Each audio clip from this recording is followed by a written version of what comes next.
Kaysville City Planning Commission meeting for this evening for August 22nd.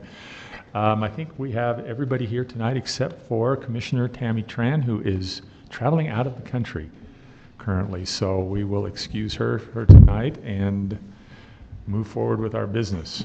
Our first item on the agenda is approval of the minutes from our August 8th meeting. Has everyone or anyone read those minutes and willing to make a motion to approve, or do we have any changes or corrections from anyone?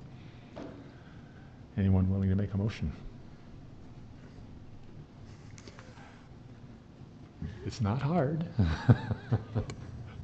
All right, so make the motion to approve the minutes from the meeting August 8, 2019. All right, a motion to approve. Is there a second?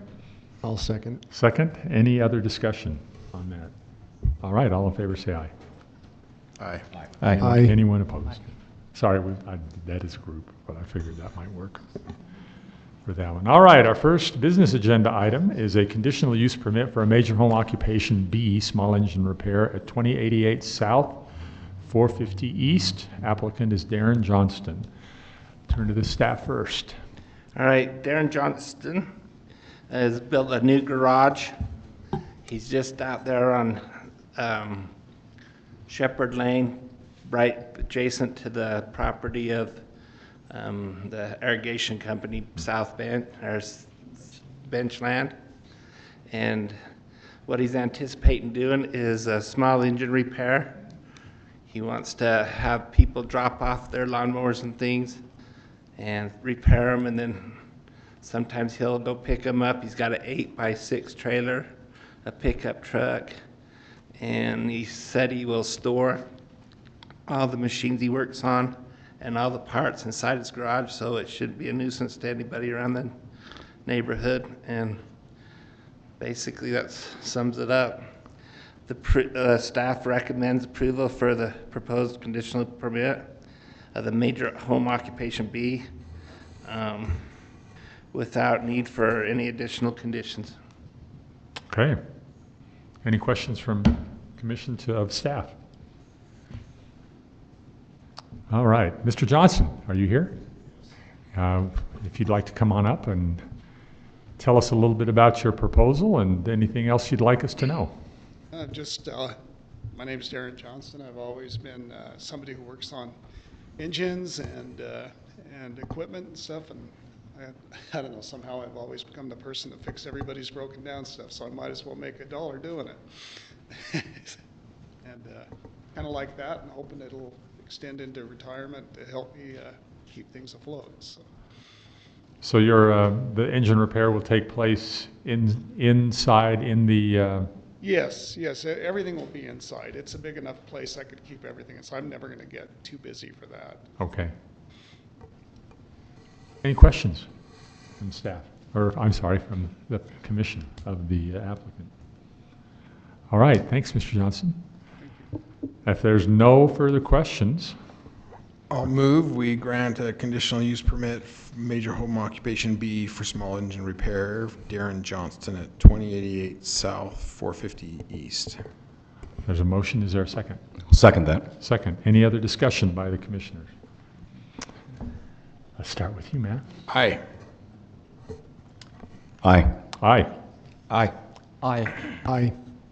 And the application is approved. Thanks, Mr. Johnson. Appreciate your being here, and staff will get you the necessary whatever you need to do to finalize this application. Next item on our agenda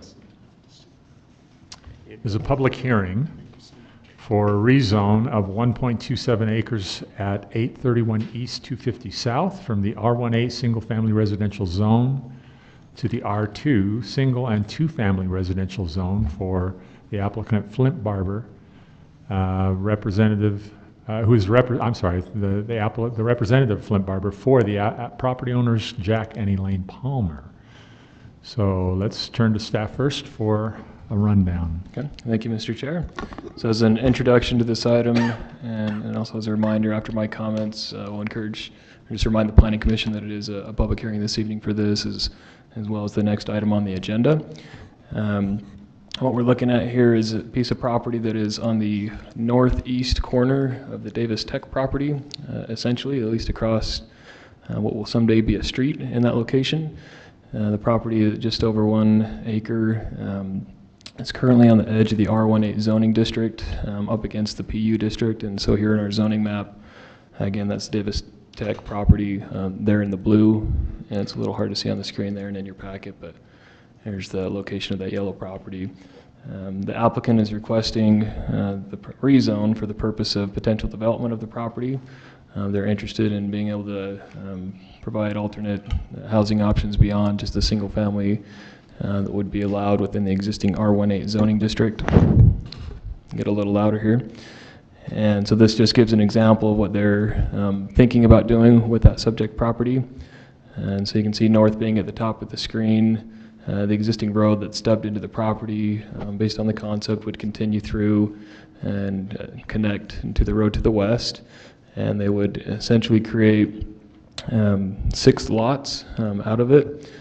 So it looks like 3 different buildings here. You divide them into 2, so you have twin homes, 6 total units, 3 structures with 2 units in each, as allowed by the R2 zoning designation.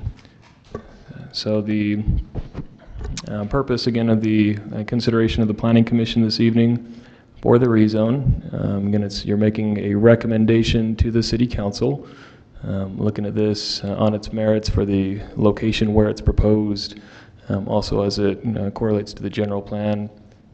We have some reference to within your packet. Also within that, in the report, speaks to what the uses are within the R1 and R2 designations, so you can see some of the differences. They're extremely similar. Really, the difference is the number of units that you can do within that. So that's the primary difference and the reason for the request. I'll probably just close my comments at that. I'd be happy to take questions from the Commission at this time or at any point throughout this item on the agenda, and return it to you, Mr. Chair, for control of the item. All right, thanks. Questions from the Commission to staff? So they are anticipating, will they be installing that road then, I guess? Yeah, so I've spoken with the applicant on this directly, and they've thought of different concepts and ways to do it, but we would require, and again, through a subdivision process, something we'd have to do it, but because of utilities that run through there and actually connect through that path, what would be under the new street, there are already lines and everything in place, and we need those to be protected. It would also be my feeling and recommendation that just for connectivity and emergency services and the like, that it's the better way to go, but utilities just don't provide much option anyway, based on what's already in the ground. All right. Any other questions? All right, let's have the representative. Let's see. Gotta get back here. Let me just ask for clarification on that response. Go ahead, Matt. So the road is is that something we can address here if we were to rezone, we'd say it's conditioned upon this road going through, or is that something we just let occur during the subdivision process? Certainly as part of the rezone, if you want to ensure that that happens, that would be appropriate that you place that as a condition, or we could memorialize it, so to speak, within a development agreement, that be part of what they end up accomplishing. I don't like having these stubbed roads all around, so I want to take care of them as soon as we can. That's my thought, but anyway. Okay. Okay. Any other questions? Let's see, is Mr. Barber here? Mr. Barber, come on up.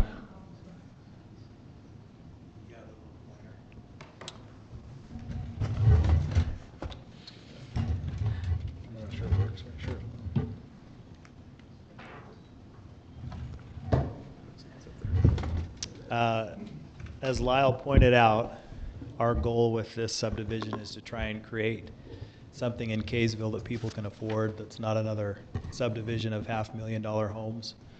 So we looked at a couple different ways of doing it. Our first hope was that we could come in from the west side and do a little cul-de-sac with some smaller lots. But as Lyle explained, because the utilities are already running through there, we have to run that road all the way through. So it's an expensive piece to develop because you got to run a road and you can't put lots on each side like you can in a typical subdivision. I would point out the total acreage is 1.27 acres. Obviously, we're going to have to give a huge portion of that to the city for a public road. But if this was a piece of ground that was 10 acres, when they zone it, they give the aggregate zoning for the square footage of the lots for the full piece. So if you do that with this, with these 6 lots, it ends up being a little over 9,000 square feet per lot. And I don't mean 9,000 total divided by 2. It ends up being 9,000 for each side of the twin home. So the only thing with this subdivision that's outside of the typical zoning is that there's a 0 lot line, so there's a shared lot. Other than that, the size of the lots, you can see they'll be nice and deep. There's plenty of room to build nice homes. There are 2 twin homes right next door. So when we looked at it, it seemed like kind of an obvious place for a product like this, right across the street from the DATC, right next to twin homes. The other option is to do a 3-lot subdivision with 3 more $500,000 homes. But we felt like we wanted to give this a shot and try and provide something that regular people could afford. So your anticipation is to sell them? Yeah. And Yeah, to sell them, to have them be individual ownership. questions? Any questions of the applicant? Okay, thanks, Mr. Barber. Okay, thank you. This is a rezone which requires a public hearing, and so that has been noticed and advertised, and so we are ready to go into the public hearing and open that up. How many people are here to address this? Okay, we have a few. So when you come forward, if you'll just come up and give us your name and address and your comments, we try to ask you to keep your comments to about 3 minutes or so. We're not particularly hard and fast on that, particularly if you have some important things you want to say, but we do ask you to be succinct and try to keep your comments fairly limited so that we can get on with all of the business that we need to take care of. But please feel free to say the things that you feel like you need to say. If others have already said what you're wanting to say, it's perfectly fine. In fact, we encourage you to say we agree with some of the other things that have been said. So given that, we'll now open the public hearing and come on forward, those of you who would like to address us.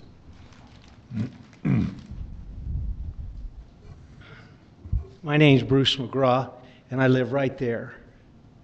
Okay? For me personally, I don't have a problem rezoning it. I don't have a problem with the thing. I have a problem that once this is open, this will become a speedway. And this street slopes down probably about 8 feet from this point to that point. It's flat there, and then it jumps up about another 6 feet to here. So you got a gully in this spot, and I know you can change that and you can do whatever you want with it, but the point is, if you put some speed bumps so that people couldn't go down there, because they will rip down this road. They rip down that road at 40 and 50 miles an hour all the time. And this one, we have people that come down here and they think they can go through, and they come down and they put on the brakes when they get here because they realize right now it doesn't go through. But eventually, we knew it's coming someday that would take place. So that's what I would like to see, some form of speed bump that would keep the traffic within 25, 30 miles an hour from that standpoint.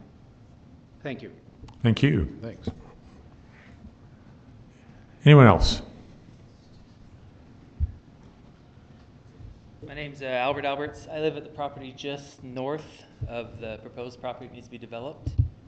Recently, I just remodeled my whole house, and I learned that the sewer line for my house and the house both east and west of my house goes along the property line there and then cuts through the corner of that property.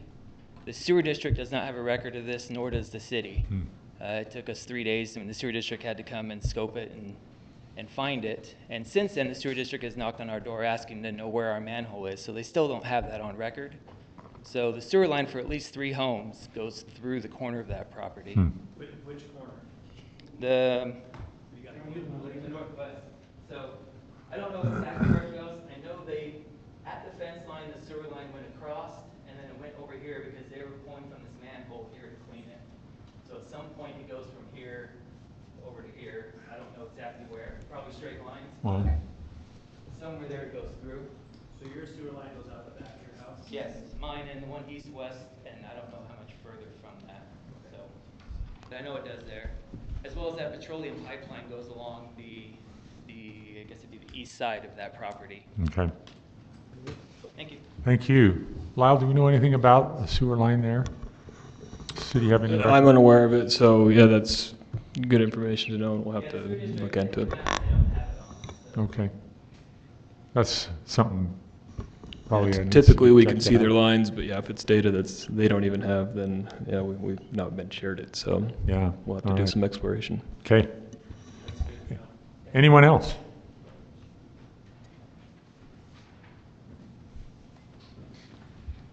Hello, my name is Richard Rozier.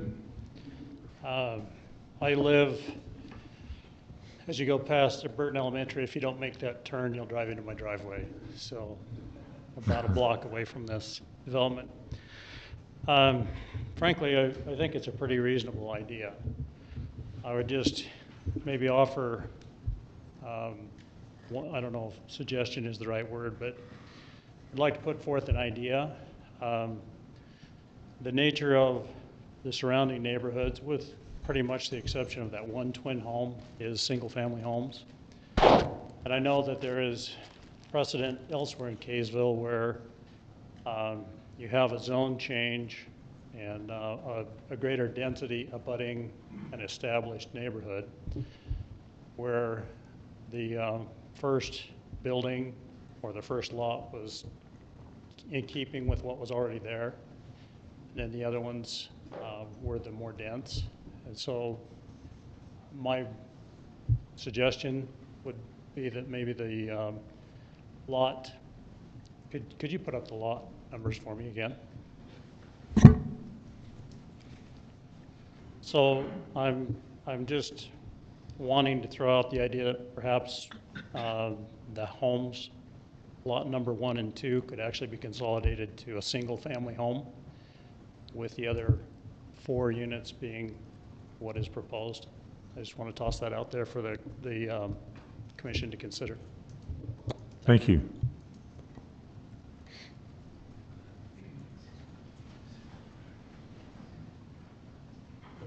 Hi, my name's Don Staley. I live at 234 South, 700 East, just west of this property. And mainly I'd like to express the concern about the road also with Mr. McGraw.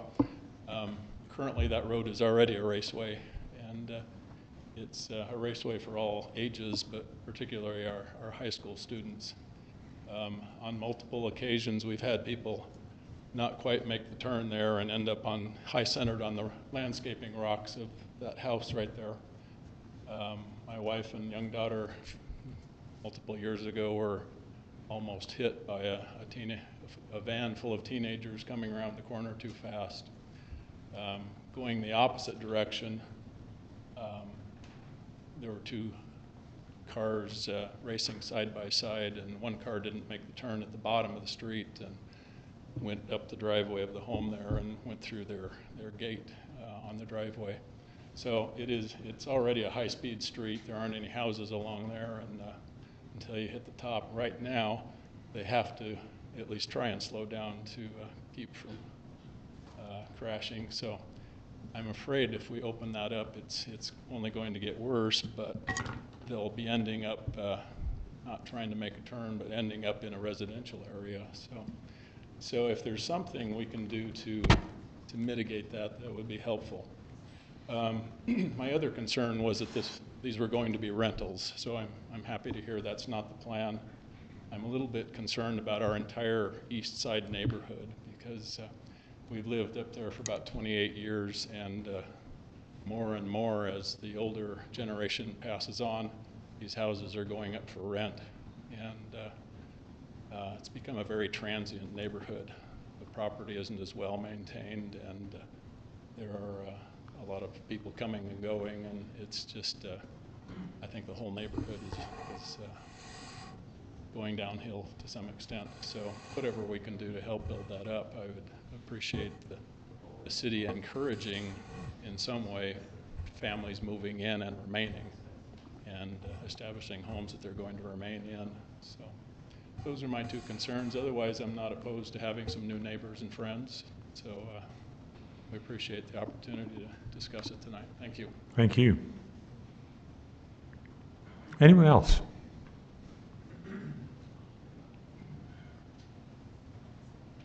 Thank you. I'm Kim Jacobson. I live right across the street from this house here, and I'm on the corner of 250 and 700 East. And yeah, right there. Yeah, that's where I live. I'd like to point, I wanted to see 250 go in the rest of the way. I don't have a problem with that. I would recommend that sidewalks be put along there. Right now, there's a little walkway that people use to walk from the east side over to the west side to the church, and so sidewalks would be a great addition in there. I don't like the argument though that there is a twin home there, therefore we should build 6 more or 3 more here, 6 more units, because if you look around the rest of it, they're all single units, and the concern I have is that that'll devalue our homes to have that many twin homes sitting there. To me, where you go just a half a mile to the east, and there are they're almost $1 million homes going in, and you go up in this area over here, there's some huge homes going in there. I would think that property there could be sold for a single unit and be profitable enough to be done and have a single unit in there rather than a multi-units, the twin homes. Because again, the concern I have is it's going to be it's going to devaluate all the properties around it. Thank you. Thanks. Thank you. Oh.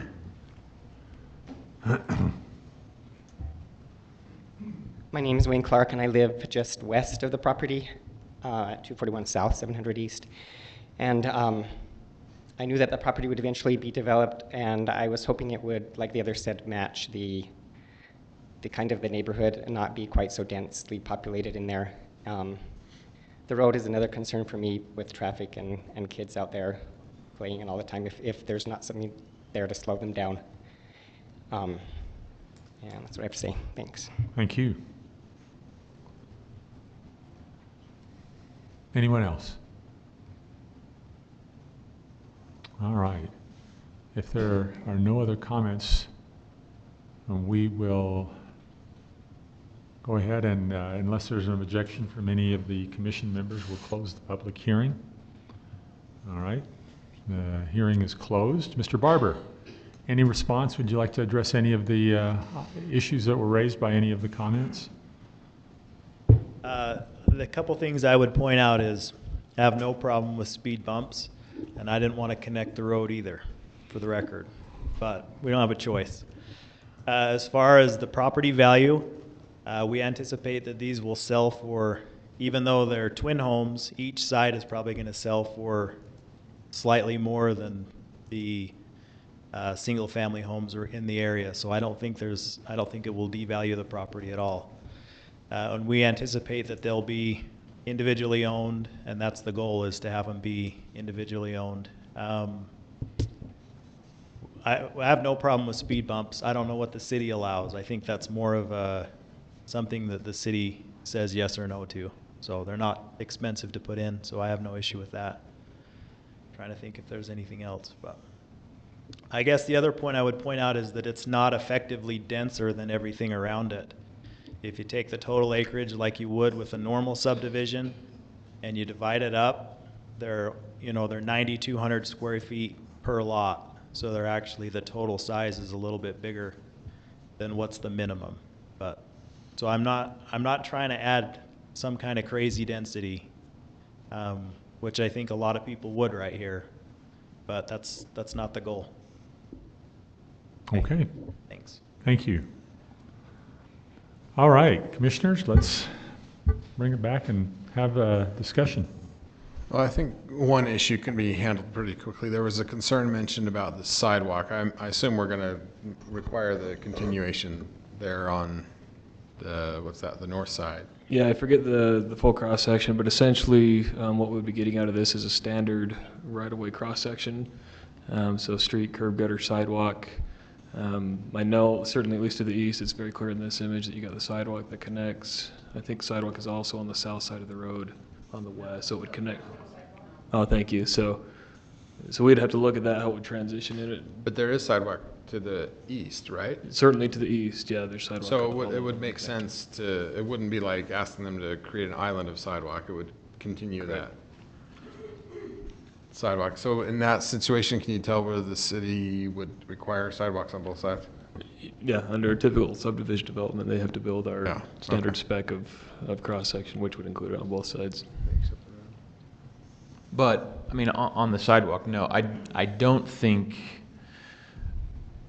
I don't think we would or even could require, as a part of this project, for sidewalk to continue on one or the other side down to 50. Oh, right? beyond. Right. Right. Yeah, just that may come in later as the city decides to do it, if they do it, but I don't know that we could tie that need to this project. No, I'm just saying continue the sidewalk from. Yeah, and I wasn't saying you were saying that. I'm just putting that out there. Okay. All right, okay.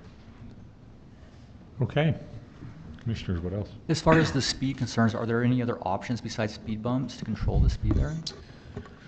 I mean, there are different ways to traffic calm and divert traffic.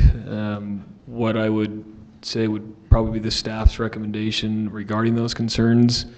You talk speed bumps, as in general, we do not like them, but they're effective in some cases, but they create other issues. And so we could look at some different options, chicanes or signage or patrolling. I mean, there's any number of engineering, permanent, or manned policing ways that you could look at managing that, and so we can discuss that based on the concern and see what's appropriate here.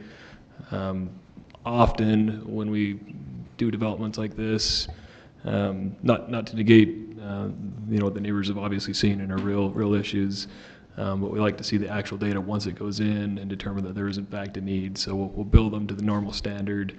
We have a traffic calming policy in Kaysville City, where if based on those changes, the problem feels to be real, then we begin researching it, studying it, and based on those findings, implement the proper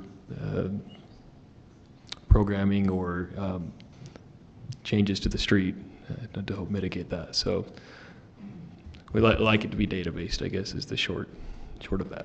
It's a pretty typical, well, kind of in the history of traffic control measures. Speed bumps at one time were fairly popular and used a lot, but today they're not used much at all anymore, hardly at all, because of the other issues that come with them. Things like snow plowing, for one. Sure. It's a tough thing with snow plows, going over and hitting those speed bumps. Another one is that a lot of people, inadvertently, they either don't see the speed bumps or they forget about them, and then they go over them and it causes damage to vehicles. There's a bunch of other reasons why speed bumps just generally are not used anymore. There are other things to do. One of the most effective ways is to narrow the streets. Fairly narrow streets. People tend not to go fast on narrower streets. But that might be difficult here, where you've got a wider street on either side, and to have wide streets and then all of a sudden a narrow street. So, and another way is to meander the street a little bit, to do that as well. Roundabouts? And roundabouts, there are ways to do, but given this is being so short as it is, and what the streets on either side are, I don't know, that's a little tough to think about what might effectively be done there. There's ways. The other issue I heard, if we're done with that, is drainage. There's a gradation change from the top over on the one side to down. Is there proper drainage? And that was a question I had for the city to connect in for water on that side. Yeah, so we've not researched it in great detail under just the rezone consideration. It would have to be engineered through the subdivision process, and we'd ensure that. Okay. I believe, as we've looked at the property, stormwater is in the area where they can tie into the system.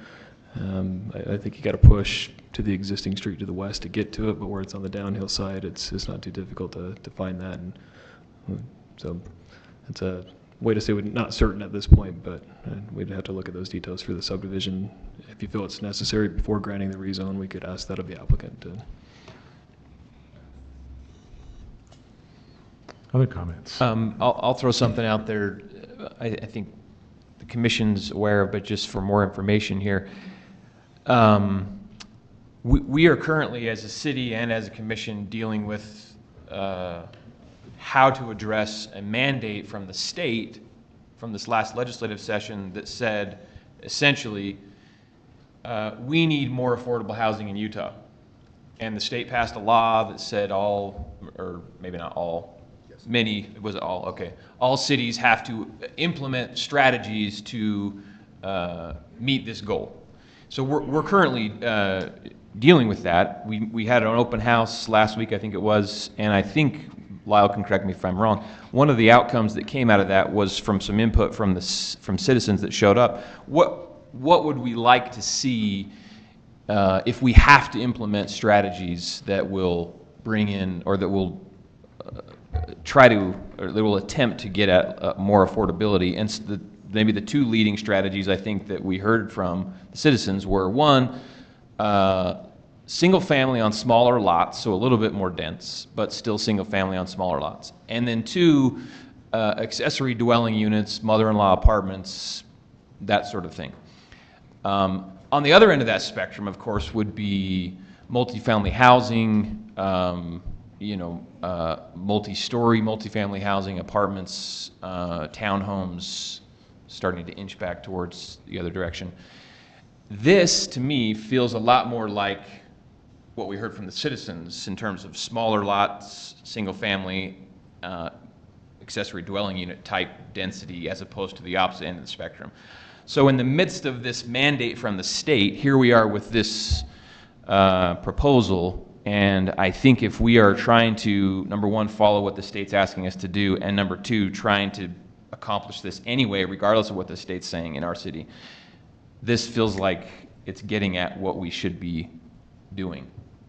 Yeah,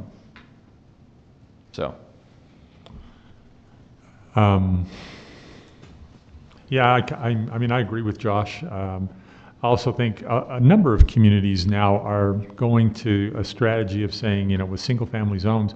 It's interesting, in some of the earlier days of zoning, in what you would normally consider a single-family zone, they oftentimes allowed 1 and 2 family units. Salt Lake City was that way for a long time. In their single-family zone, they allowed 1 and 2 family units. And the difference in, the neighborhood character and so on is, it's almost non-perceptible. And so for many communities, that's what they had. Then they went away from that in the 70s and 80s, and now a lot of communities are starting to go back to that, partly because of what's happened with the cost of housing and making them affordable and more housing available. So I kind of view this in kind of the same vein as kind of, following that trend a little bit and as being a way to address that issue. Lyle, a question I've got is, so when they do this, they would have to go through the subdivision process for those lots. Do we have, in our subdivision process, can you outline, is there another opportunity for public input in the subdivision process, or is that something just that mainly stays with city staff? Yeah, so the subdivision process, what would happen is, anyway, so what we do is a preliminary plat process to begin with. With the preliminary plat, we do another public hearing with the Planning Commission. Okay, so there's an opportunity to address some of these issues again. It becomes a little more difficult, frankly, on saying no to the application if they've met what the zoning permits. So, but nonetheless, some of the technical issues, if there are things that can be addressed through the subdivision process, that's where the public comment becomes more pertinent and the reason we welcome it. But once a zoning designation in place and the rules on the property say you can do 2-family dwellings as long as the lots are so wide or so big, and if they check all those boxes, there's some obligation to approve it at that stage. But yeah, we would speak with the public at that time with the Planning Commission. It then goes to the City Council, where it's not a formal public hearing per se, but they also allow comment on action items on their agenda. and then it would come back through another subsequent process, which is the final plat, where there's not the public comment that's expected with that. So there is an opportunity for public comment again in the subdivision process to address some of these technical issues with how the development's put in place. That's correct. Right, okay. Could I make another comment on why it makes sense, just from a purely, why I guess I would say I'm in favor of this from a purely zoning principle standpoint. So just generally speaking, zoning, we want to segregate or separate uses, and then where incompatible uses abut each other or where they start to abut, we want to transition. So you don't want a hard transition from, say, single-family residential to industrial necessarily. Though not exclusively, or we don't want those hard transitions. We want to slowly change the use so that it's not as abrupt. This to me feels like it's not right in the middle of some exclusively single-family residential zone. It's somewhat on the edge. We've got a church. We've got the whatever it's called now, Davis Tech.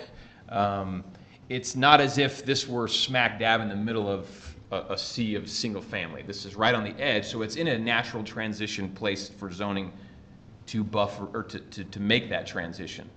So it's not like this is becoming light industrial. This is still a residential use, which feels like the right place for it if it's going to be against a different type of use. And I think, Lyle, will you go to the zoning map? So this is my point. So this is public, right? Public use, right? This is a little more of a dense, different types of uses. There are some accessory dwelling units in here. It's a place where this type of a transition makes sense to me, as opposed to somewhere else. So that's another reason, just purely looking at zoning principles.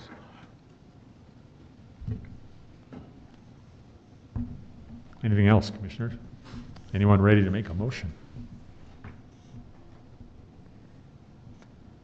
I'd maybe just make a comment. I know that there was some concern about home values. I know personally, there was a development right across from the street from me. There were like 3 lots with single-family homes in the front of them, but they were vacant. They were old, and so the developer wanted to repurpose that, and so they changed it into townhomes. So where there were 3 homes, there became 28. And that was one of the concerns of the neighbors, was that it was going to affect the property values. But that was about, I would say, maybe 5 or 6 years ago, and there's been no evidence. Our property values have went up just like everyone else's, and so I don't know. I don't see any evidence that this type of rezone would negatively impact property values in that area.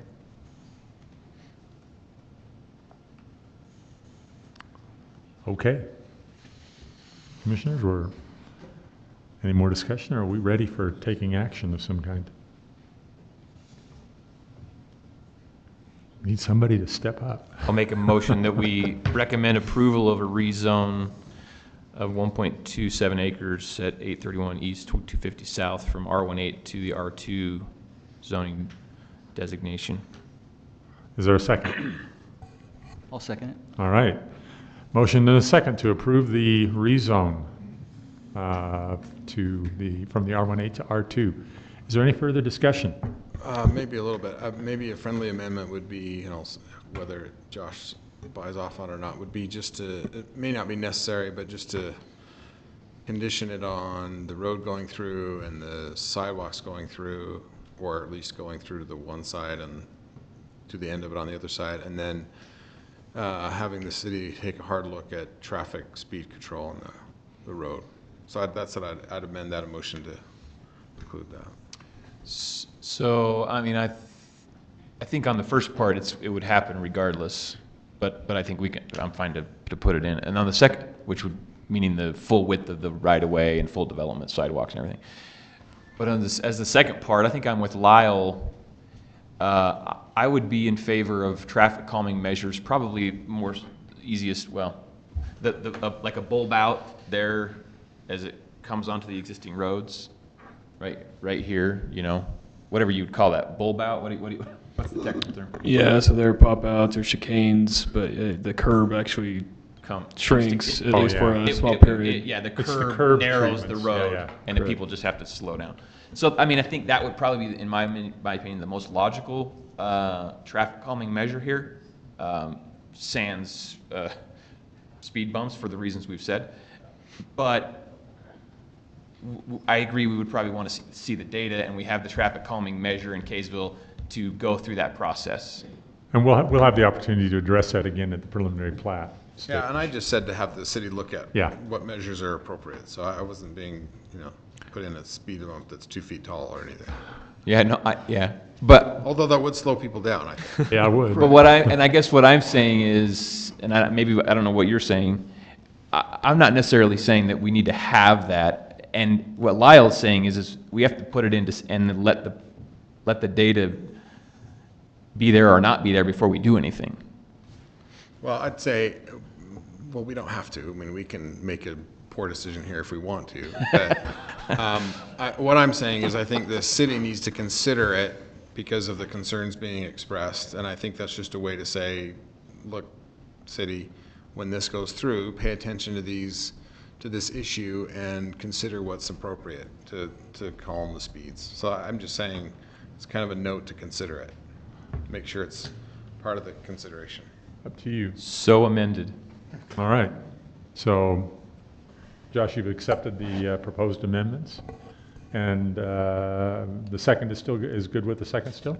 Feel good. Okay. Any other discussion? Issues to come up. All right. I think we're ready to vote. Quan, I think we're up to you, right? Yep. Aye. Aye. Aye. Aye. Aye. Aye. All right. The motion passes with those considerations to move forward. Thanks, all who were here. Question from the audience? I'd just like to point one thing out, and that was brought up here, I'm trying to bring it up in my discussion, and that is the flood water. Oh, right. Draining down there.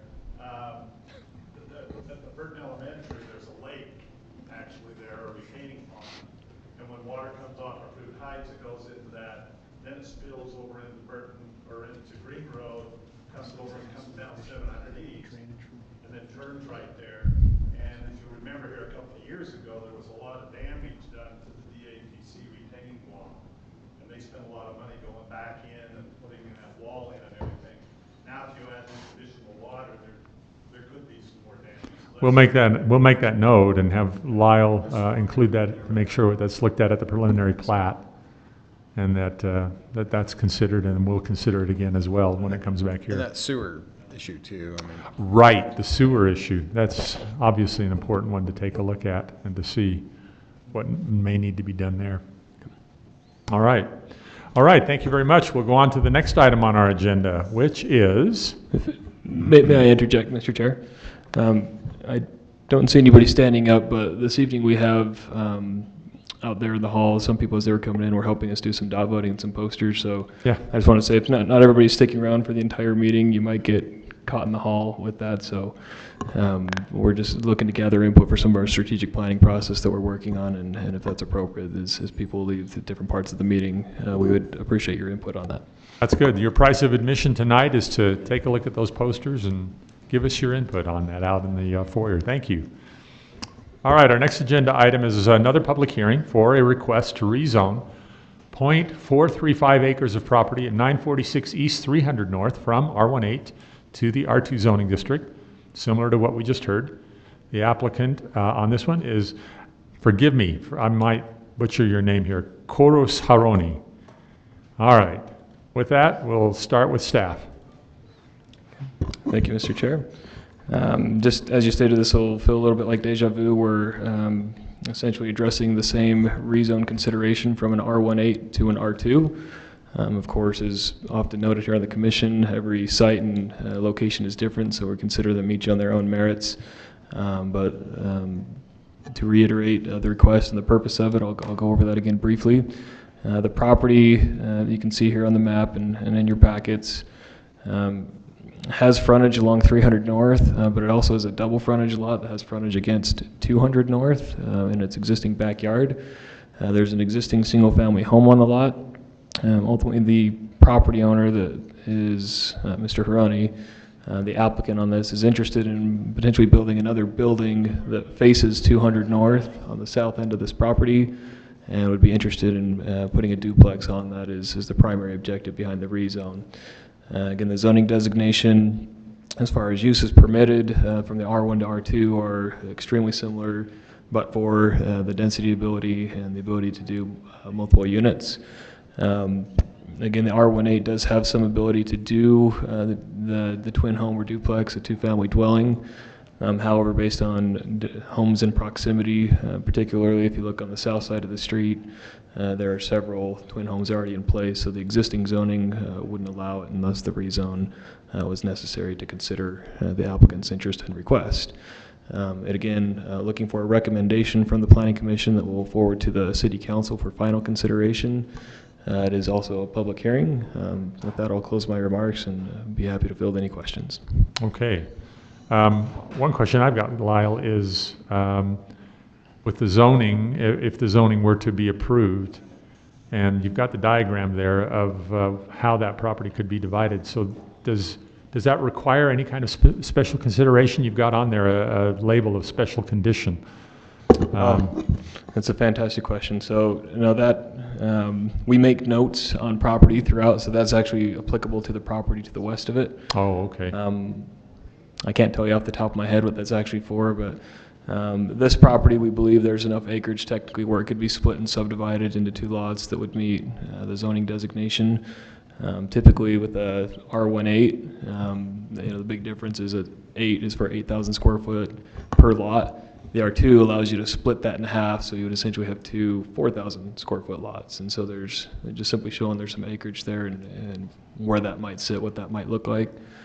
An item that why we wanted to check that, which makes this a little bit of interest, is part of their right-of-way there on the south end against 200 North. They get, we'll call it the privilege of having additional right-of-way to take care of in front of their property.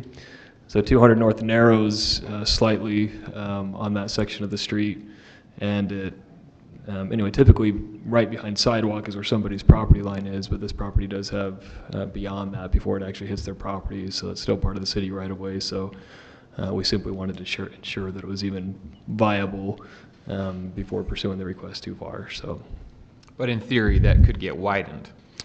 Correct. So we've looked at it as staff. The applicant has talked about, is that something that might be utilized, or there something that the city would be interested in handing off?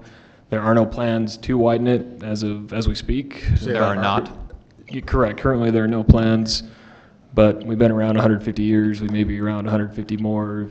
We like to hold on to right away just in case. 200 North here obviously heads downtown and off to I-15. In the very near future, it will head to an interchange on Highway 89, whatever that designation will become. So there is some potential. We'll have to see what traffic does over time on potential widening, but again, no plans. So that's just why we're hesitant to give it up. Lyle, one other comment. Please. 200 North, will become a connector between West Davis Corridor and 89. You're going to have a major corridor, so hanging on to that is probably just so you have it there. And that's the exact reason, just in case. Having lived in Utah County and seen roads get widened because of road expansion, yeah. Right. It may happen. It seems likely, in fact. Yeah, it does. Surprised we don't have it in the works. Yeah, I was going to say, if not likely, I would suggest that we look at it in the near future from my layman's perspective. Yeah, me too. Yeah, it seems like as soon as that Highway 89, as soon as that. Yeah. Highway 89 on one side and the West Davis Corridor on the other side, it's going to be. Seems like it's going to be a certain. It's probably the only spot, and once West Davis Corridor comes in, and once the Perry Homes all the way comes in on the other end of 200 North, it's probably the only spot of 200 North where it's where the right of way is not fully built out. This last section. Yeah. Yeah, that's very true. Probably very. Yeah. Other questions of staff? Commissioners. All right, we'd like to invite the applicant to come forward and address us and tell us about his proposal. Is the applicant here? No applicant. Let me ask one question. Okay. On this, on the on this picture you just had up, it has the 15-foot, it's not the setback, it's the, Right away? between the new lot and the house. Is that saying that that is enough space there? Yeah, so Is that what that this isn't survey grade, so take it with a grain of salt. But yeah, the idea being any new lot created would have to be at least 15 feet setback, as you were saying, to allow for the required rear yard of the existing home. So that's where we were pulling that line from to check a measurement to see And what then kind of is there space there was. is there another 15 feet between that and the building, or what, the building that's on the building? Yeah, so any new proposed building, let's see if it lets me do it close. So the existing home would have to be 15 feet from any new property line. Any new construction would also have to be 15 feet from a new proposed line. So there'd be 30 feet at least between those two buildings. And then 8-foot side yards on the east and west ends. And then you would have, I believe it's a 25-foot front yard requirement in the requested zoning district. It's going to be a narrow building. Exactly. I would say theoretically, how wide could the building be? Yeah, so we've looked at it, and it would be tight, it'd be pretty narrow. Obviously, it's wide and not very deep on the lot. Although, I mean, roughly look how your narrow 20. that one is. I Yeah. think that one faces this way. Right. And that's pretty narrow. Yeah. Okay. I think you have roughly 20 to 25 feet in depth for a structure. Or by ordinance, you have to have at least 20 feet per dwelling. So, Oh, okay. So there's a limited box within which you can build, and you say there's 25 feet-ish, and 20 is the minimum? Correct. Is that what you're saying? Okay. Okay. So it fits. Anything else, commissioners? Any other questions? All right, well, if the applicant's not here, then we'll go to the public hearing and open that now. Again, as with the previous item, we just ask you to, those of you who are interested in commenting, to come forward. Be succinct in your comments. We'll ask you to try and take no longer than 3 minutes, and so that we can get through all of the comments that we may have and stay on schedule for our other business as well. But we do want to hear what you have to say. And again, if you feel that others have said what you've already said, we have no problem with you saying, I agree with what this person said, and helping to keep our meeting here a little bit more succinct. Given that, let's see. There was one other thing I was going to bring up. Oh, all right, let's just go ahead and go to the public comments. So those of you who are interested, please come forward. When you come forward, please state your name and address and give us your comments.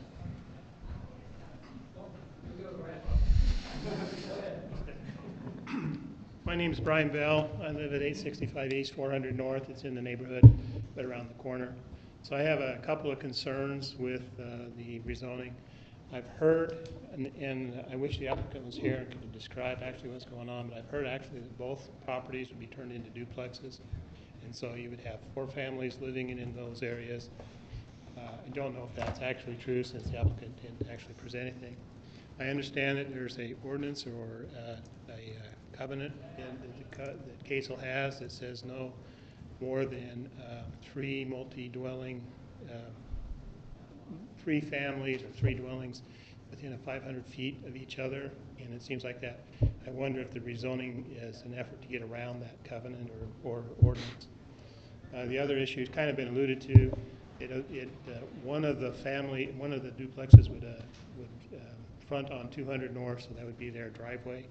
With the coming freeway project, it seems like there's going to be an increase of traffic coming down that road, and I wonder about the safety aspects of dumping out into a higher volume traffic coming down that road.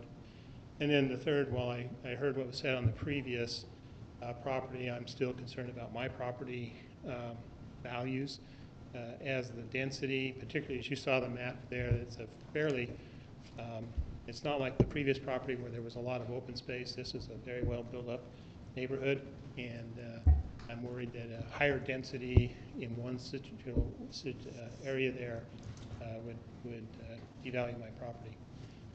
If I can make one observation about the previous property, I was a little surprised about the data collection process that was described in trying to determine on the road. It seems like it sounded like the developer would pay for and put in the road. The city then would evaluate if that was the right thing? And then what's the process afterwards? Do we as taxpayers in the city of Kaysville then pay to redo the road instead of doing it right the first time? So again, you guys have voted on that. I just wanted to make that observation. That seems kind of an interesting process. Thank you. Thank you. We'll address that maybe a little bit later. I do remember what I wanted to say. Sir, come on up and let me just say, we did get a few emails with regard to this. Did all of the commissioners receive those? Yes. So you've all had those and seen those, and we'll enter those into the public record here as well. Matt, did you want to say something? I just want to say, I think the new system we have with email coming to one central place is great. It really is so much better than having to navigate. You people haven't seen the old way, but it was, you'd get some email and you didn't know who got it and where it came from, and this is, I like the system as well executed. Great, okay. Sir, go ahead. I'm Robert Moses, and I live at 350 North, 950 East, which is just about 3 houses away from this project. I did send in an email this afternoon, so I have something on record there. I have a question. Maybe I'm just not listening properly, but if you rezone, it's the rezone for the whole site, not just for the addition. Is that correct for the zoning? Yes. The existing home will then change to a multifamily home. Yes, I believe that's right. Lyle, that's correct, isn't it? Yeah, the request is for the 0.44 acres, which includes the single-family dwelling on site. Okay. Well, I know, I live there. I've been watching that house for a number of years. Because it's part of the neighborhood, and I know recently, or at least for the past few years, this house has been a rental, and I understand that there are multiple people living in that home that are not related. So that, in effect, is violating the code or the zoning code, as I understand it. You can't, unless you have a related people living together. Is that correct? That you can't have more than one or more than 2 families living in one home that are not related. Well, I'm not sure what the family requirement is in the code right at the moment. Lyle? Yeah, I can address that now if you'd like. So our ordinances do allow for habitation of homes by non-related individuals, roommate situations or what have you, but limits essentially those situations to no more than 5 occupants of the home if they're not also related. Otherwise, there really aren't limitations if there is a family relationship, whether that's blood, marriage, adoption, guardianship, and so forth. So you may have a family of 20 that has those connections, It's fine. But if you don't have those connections, you hit 6 people, then technically it's 5. It's 5 unrelated, okay. Well, my concern is that this will just validate what I consider to be a violation of the housing or the zoning laws. And currently, with the last few years, like I say, there's been multiple cars there in the driveway at any one time, even parking in the street and trailer parking in the street, even in the winter when the snow plows are coming through. The home itself is falling into disrepair as far as landscape is concerned. The fence on the north side or on the south side, excuse me, on 4th or 2nd North is falling apart, has been for years. There's no attempt to clean up any garbage or anything on the back side of that property, so it's an eyesore, basically. I just would like to hope that this, that's my concern, is to having multifamily dwelling there on both properties, the proposed and the existing, will not be maintained properly and cared for and consistent with our development that we have as neighbors now, and thus concerning about our property values falling because of that. Great. Okay. Thank you very much.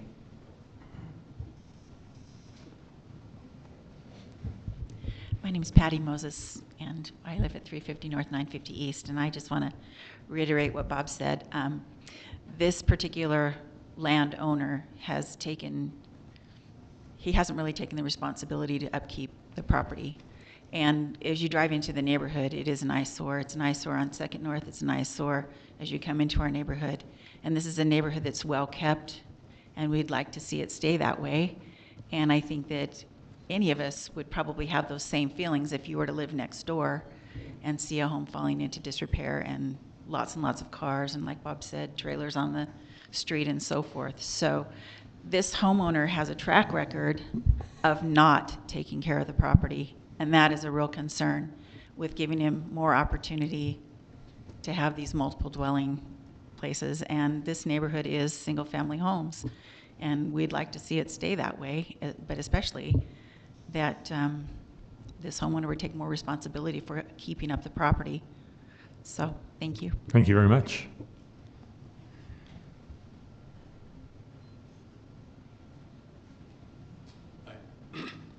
I'm Jim Wipcheski. I live at 326 North, 1000 East. 3 houses up, backside of 2nd North. I have a question for you first. The development, is it going to be rental property or is it going to be privately owned? It actually could be either under the zoning. There isn't a restriction on that, but I don't know what the applicants indicated. Yeah, so we don't have a specific detail on the proposed home or layout of what it might be at this point. So it could go either way. Yes. My concern is if it's a rental, that means the existing rental also becomes a two-family home. So under the ordinance, you could have 5 unrelated people in each one of those, which would be 20 people. If you could go to the map that shows 2nd North,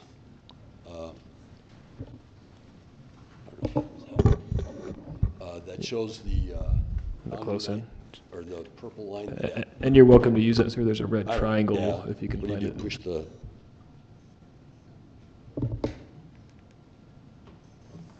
You got me.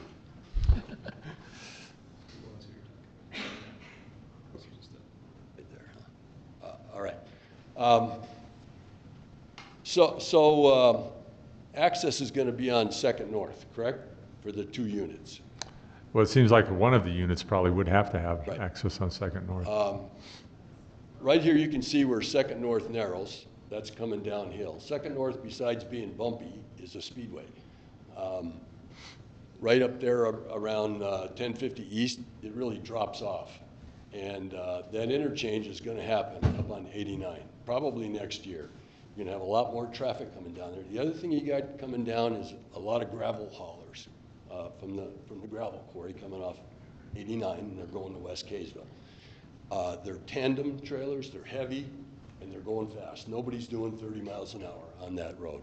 So there's a safety issue, I think, with having access here. Say someone's coming out to go to work in the morning, they're make a left-hand turn, that's somewhat of a blind spot looking uphill, and you got big trucks coming down the hill.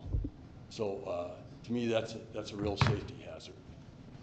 The other thing is, if you got 2 units in there, 5 unrelated people, you could have 10 cars parked there. There is no parking on this street whatsoever.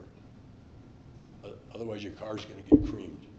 Nobody parks on that. There's no parking, no parking signs, but nobody parks there because there's no room to park.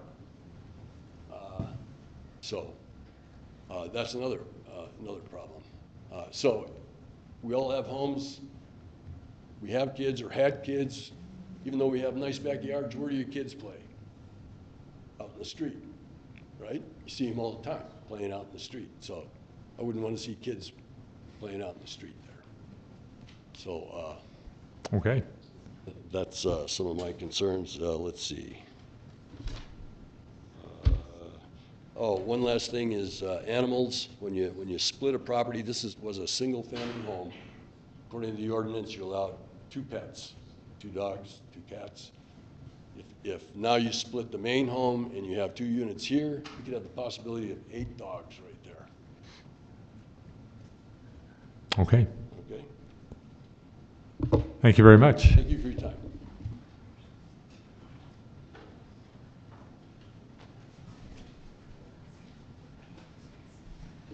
Hi, I live in the house next door to it, 929 200 East. And I don't know what the special condition is. Could you give us your name? Oh, it's Aaron Chesley. Thank you. But I'm not sure what the special condition is, but to me, like they said, he doesn't take care of his yard. And I've lived there now for 2 years. And for him to build another duplex which could potentially be rented, and I'm not saying anything against the people who are renting it already, but to have 4 renters, I have children. This is a neighborhood of children. You don't know who's moving in, who's moving out. So that's a concern for me. We also had to spend $5,000 to fix our water line because their water recedes down into ours between the homes. but he doesn't, to me, just doesn't seem like there's enough space. It's a safety hazard. And also, again, rentals. It's not a single family home. It's not even a duplex where he wants to sell it. He wants to rent. And this neighborhood is all single family on this side of 200 North. So thank you. Thank you. My name is Mike Markham. I live at the other end of the street at 951 East 400 North. As people have mentioned, there's a lot of children playing. You know, there's little children here, there's children here, all in the neighborhood, and there's cars from this dwelling here always parked out here in the street. And I think it's a real safety hazard for those children. Children are playing, being kids. They're not always paying attention to what's happening with these trailers and cars. So I'm concerned about some safety issues there. Clearly, the applicant who owns the house doesn't live there. It's a rental. The other places will be rentals as well. And I don't think that those renting places are quite as cognizant about what the rest of the neighborhood is doing. So I'm concerned about some safety issues. Bob had mentioned maintenance of the house. It's in disrepair. The owner is clearly not paying attention to his house here. I think it's pretty telling that the applicant didn't show up here, but the neighborhood did. So if you're going to listen to the voices of the people, you got a lot of people right here that are saying, don't do this. It's not a good idea. And he's not here, so thank you. Thank you.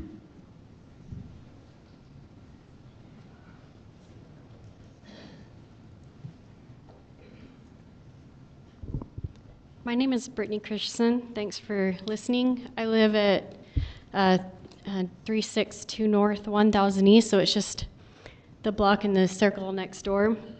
I have two concerns, main concerns. One is the safety of the kids, like some others have said, because my kids play down in that circle with their friends. And there are always kids there, and I've had even a friend tell me they avoid that circle altogether because it's become a parking lot. And with the cars parked all along that half circle, it used to be a nice kind of quiet area. In the last couple of years where they've had more than one family living in there, it's really become difficult to see the kids. And so when you have to avoid a street because there are kids playing, and obviously we try to keep our kids learning bicycle safety and such, but it's still, there's still the issue there, and we try to be slow, and I think all of the neighbors do, but when you've got renters in there that come in and don't know the neighborhood, they're not necessarily going to be as careful. The other thing in the house with the special condition, Mr. Wipjeski was saying, you know, where are the kids going to play if you have those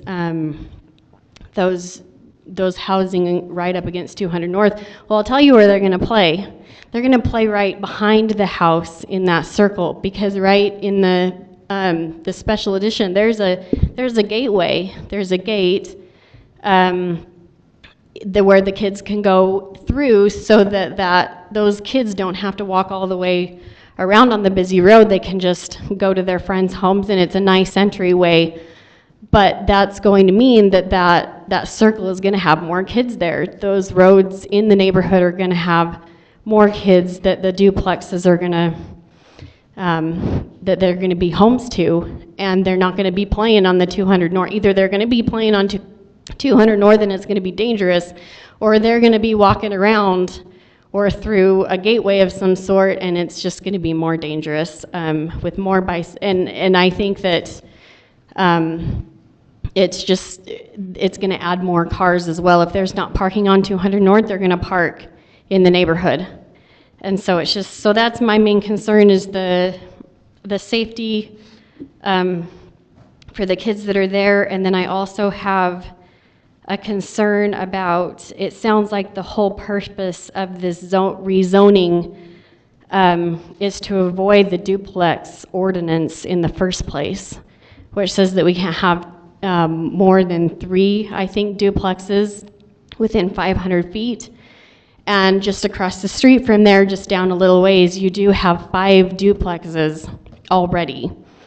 So it's not like we're not, you can see them down by just across from the church, and those are already duplexes, and so I don't believe that's more than 500 feet. So I don't think that it's fair that he get an exception to the rule just so that he can rent and make more money, especially when our ordinances are there to protect us. We're not asking for exceptions, and it seems like that's the purpose of this rezone. I think it's an inappropriate use of the rezone. So. Thank you.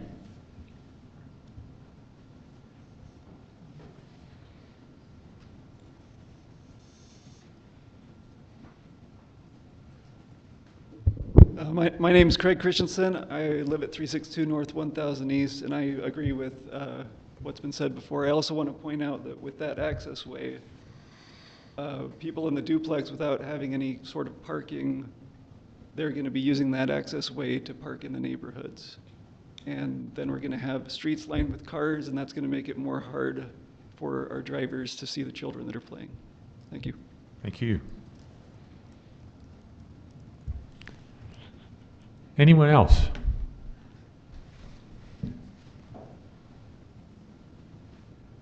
Hi, my name is Leslie Hoxie, Hoxsie, 356 North, 900 East. So I just live right around the corner of that, what you're talking about.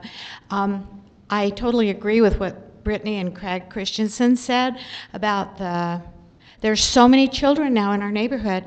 It's amazing how many there are all playing out there, and that is a problem with, I think there's 6 or 7 vehicles parked there right in front of that house. That's already been said a few times. But what I want to talk about is, which might seem kind of weird, but is the aesthetics of 200 North.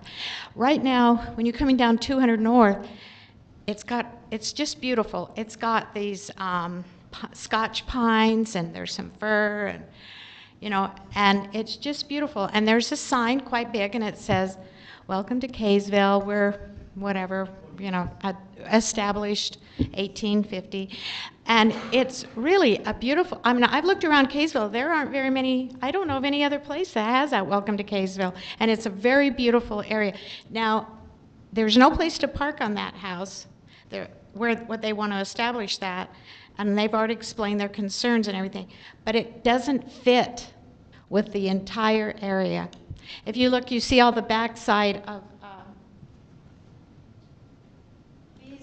these are the, look at all the trees. Oops, sorry.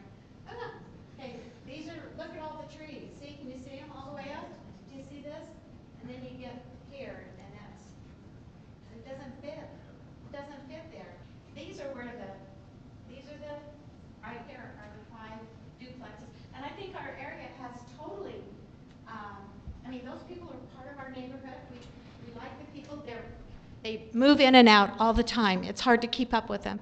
But I think we've established, this different housing, what we need to have more housing of different sorts. But I'm saying that house is so smushed and squished, I just don't see how that's going to work. It's to have, another duplex in there, no place to park, with all those children. And if you don't believe me, come over and look and see them playing. They're just crazy. Pugmire's put in a basketball, and those kids are just like out there playing. There's so many kids there on that road. It's right here. This is where Pugmire's live, right there. And there's a million kids across the street here, and they come all the way here. And the kids from where the Christiansens live, right up there, those kids come down here, and they're playing all around. It's actually too much. I'm an empty nester at home. After 7 kids and 20 grandkids, I'm an empty nester, and I just, I appreciate it. If you'd really think about that, because I think it's a safety hazard, and he's not going to keep the property up. We know that. Thank you. Thank you.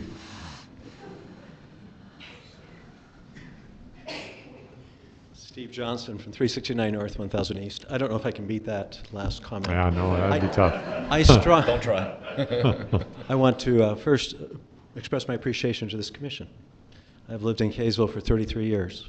I love this city. It's important to me. And I'm grateful that you stand to defend the image in this city that we have. It's very unique. It's very special. I own 2 lots close to there. I bought 1 lot because I wanted my son to live there. And he has 2 little children. 33 years ago, we built our home there because it's a single-family residence. And you can tell by those who are here, this is a very special neighborhood. It's a Kaysville neighborhood. It's a neighborhood that loves and supports the city. This subdivision change is not concurrent to our neighborhood. Renters there and the 4 or 5 individuals living there are not similar to anybody else who lives in the neighborhood. We ask you to defend our neighborhood and don't let them sell it. And again, I appreciate your time. Thank you. Thank you.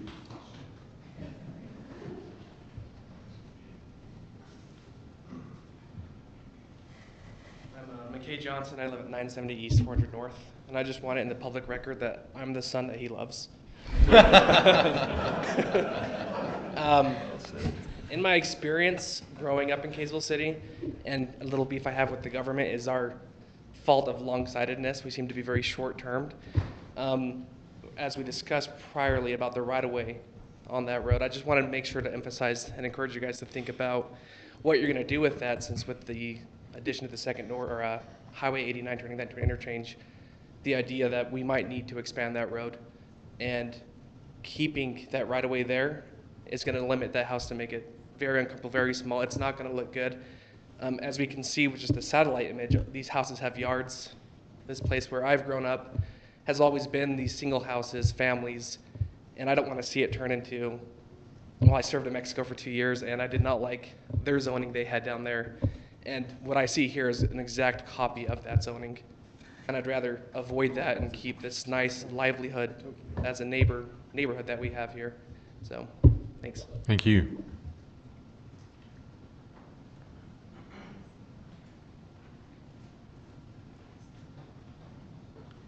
Travis Pugmire. I'm the one at the basketball court. We know where you live. There. I live at 332 North 900 East. I think it was mentioned earlier by someone, but this house that Mr. Honey owns, he's never lived in since he purchased it. He purchased it about 15 years ago. It was an investment property for him, which is his right, but he has not maintained it well. We've enjoyed many of the renters over the years. They're good people, but his duty to take care and maintain his property, he has not done that. So I think that should reflect on your decision to approve or disapprove the zoning change. The other thing is, Mr. Honey has been offered several times to have this property purchased by people in the neighborhood or by renters who were looking for a permanent place. He's refused every time, which was very disappointing to us in the neighborhood. I am somewhat worried that some sort of duplex or apartments would devalue our property.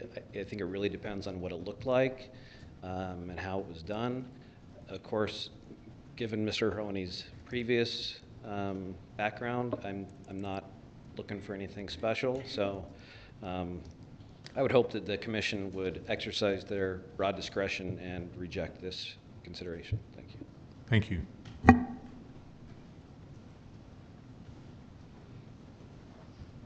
My name is Jeremy Bork. I live in 932, so I live next door. First, I want to thank the neighbors for welcoming me. I've been here for about a week. So I found out that we were moving July 15th, and we came up last month. So I can tell you I totally understand the housing shortage in Utah, because we looked at no less than 50 houses from Draper all the way up to Kaysville. I didn't even come up with my wife when we came to Kaysville because I was watching my kids, but she walked into the house and she fell in love with it immediately. So I've lived all around the world. I've moved my family 3 times in 33 months.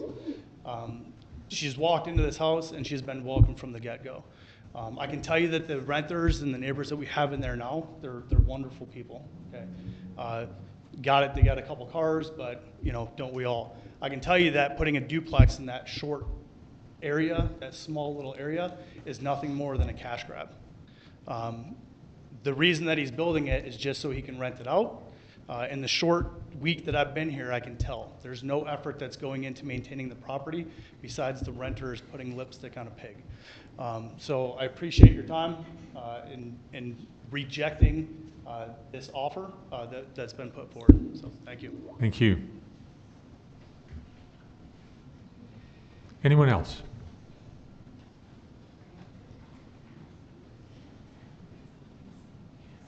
I'm Katie Snow. I'm at 860 East, 400 North, and I just want to put my approval with everybody else that we would prefer that you not reject this request. Thank you.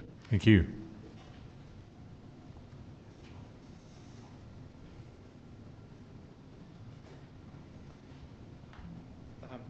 Scott Johnson. You really did get the whole neighborhood, if you were doubting. We are at 302 North, 950 East. We're the property immediately east.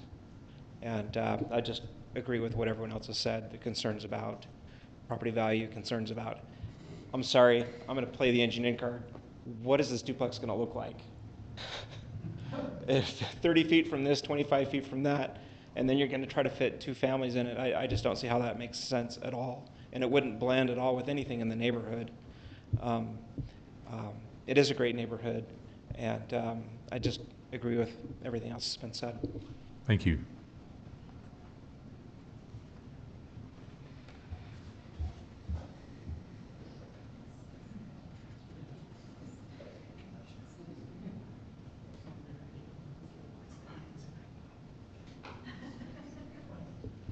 Hi, my name is Astrid Kramer.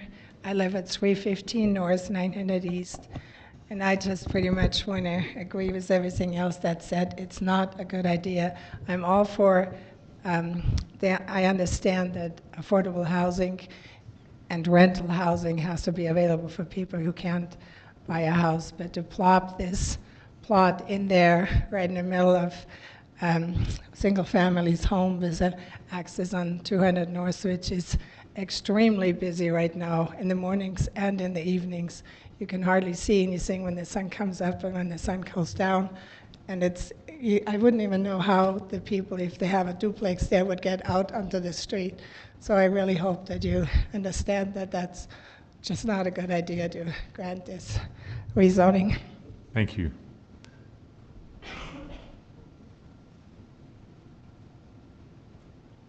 My name is Frank Kramer. I'm the husband of Astrid Kramer.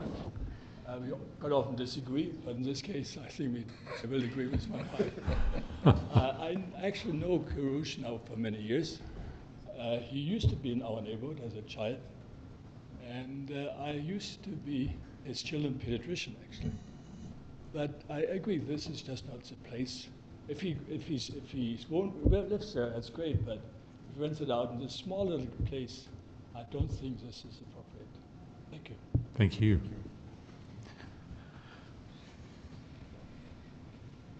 Anyone else? Going. Yes, please come on forward. My name is Vicki Covio. I live at 1150 East, 1150 East, 400 North. I just want to go back to one thing you said on the previous rezone. You said that was a really good fit because it was just a brand new little subdivision, and it's not like putting a multi-family unit in a single-family subdivision. And that's what you would be doing if you approved the special circumstances for the existing home. And so, do you remember when you said that?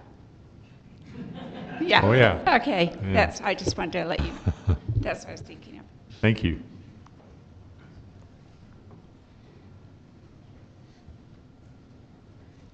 I'm Janet Hinsey, and I live at 329 North, 1000 East.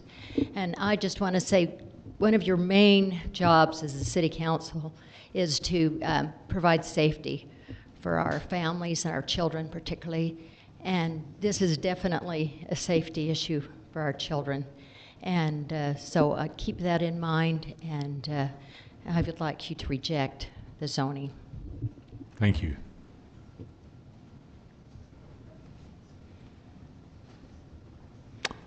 Okay, anyone else?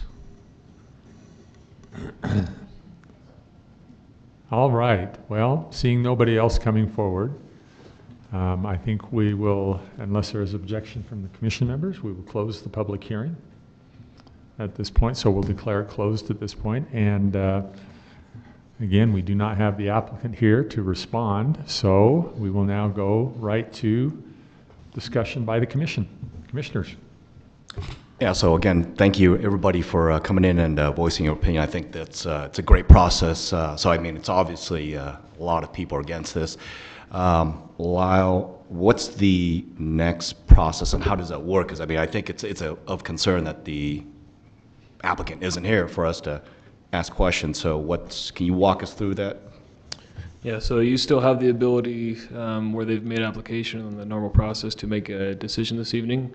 Your decision is not a final decision, it is a recommendation. Should you choose to table it, if you think there are questions that you would like the applicant to respond to, you're welcome to do that. That would also be a decision this evening. That would come back in not exactly 2 weeks because we got a fifth Thursday, but I think it's the 12th of September would be your next meeting. Or if you feel, based on the information here before you, you know, that no additional information is needed, you can choose to recommend denial or approval of the request. You can make those recommendations, at least for approval, with certain stipulations or conditions, should you choose that that's necessary to make it appropriate. But you are welcome to proceed with the decision this evening, should you feel you're ready to do so. So again, either approve or reject or table it. And if we were to table it, is there a way that we can put a condition to answer some of these questions and concerns that we have? Yes. So yeah, what we would do is we'd reach out to the applicant and let them know the conversation. I've outlined several points, and we'd have draft minutes that they could see as well. That could be appropriate. And we typically on tabling, unless the Planning Commission gives specific direction otherwise, we won't send out the notice that we've done previously. So if you're tabling it to a specific date, hopefully those here recall that, or again, based on your direction, we could go above and beyond what ordinance requires and renotice, republish for another meeting. Thank you. What's your pleasure, Commissioner? Can you just clarify for me, will you go to a closer view of it with the dimension on it? So let me see if I just understand. We're looking at the rezone for the whole property, right? Yeah, correct. And so if that whole property were rezoned,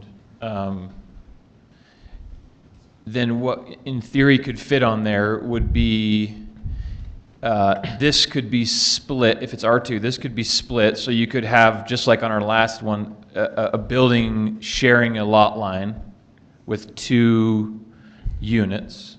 And correct. then, is that correct, first of all? That's accurate, correct. And then this, if that were the case, would this ever be able to be a duplex, or would this have to stay single family? So should you move in a direction where the entire property receives the zoning designation, what the R2 zone outlines is we call it a 2-family dwelling. And so a 2-family dwelling exists in sort of 2 forms. One is a twin home, which would be the subdivision right across the street where it's home side-by-side configuration. We can actually draw property lines in between them, as you mentioned, Commissioner, and they could be owned separately. Or the duplex scenario where technically they could still be side-by-side, but they're under one ownership, or it may be a basement, a dwelling in the basement, a dwelling on the main floor, or something of that effect. So going back more specifically to your question with the existing home, in order to change its designation, while the zoning would permit a 2-family dwelling on that lot, They would have to go through likely a change of occupancy with the building permit to reconfigure the home to meet those specifications. So with that, they could potentially, depending on the amount of work they're willing to go through construction, chop it up in half so that there's, again, 2 separate properties, a unit on each side in a twin home configuration, or go through a duplex. But potentially, yes, you could have a 2-family dwelling that fronts 300 North, and also a 2-family dwelling that fronts 200 North. Hopefully I'm getting the street names right, and 4 total units on the property. It seemed like they could convert that home into a duplex, but it seems like it would take a lot of work to do that.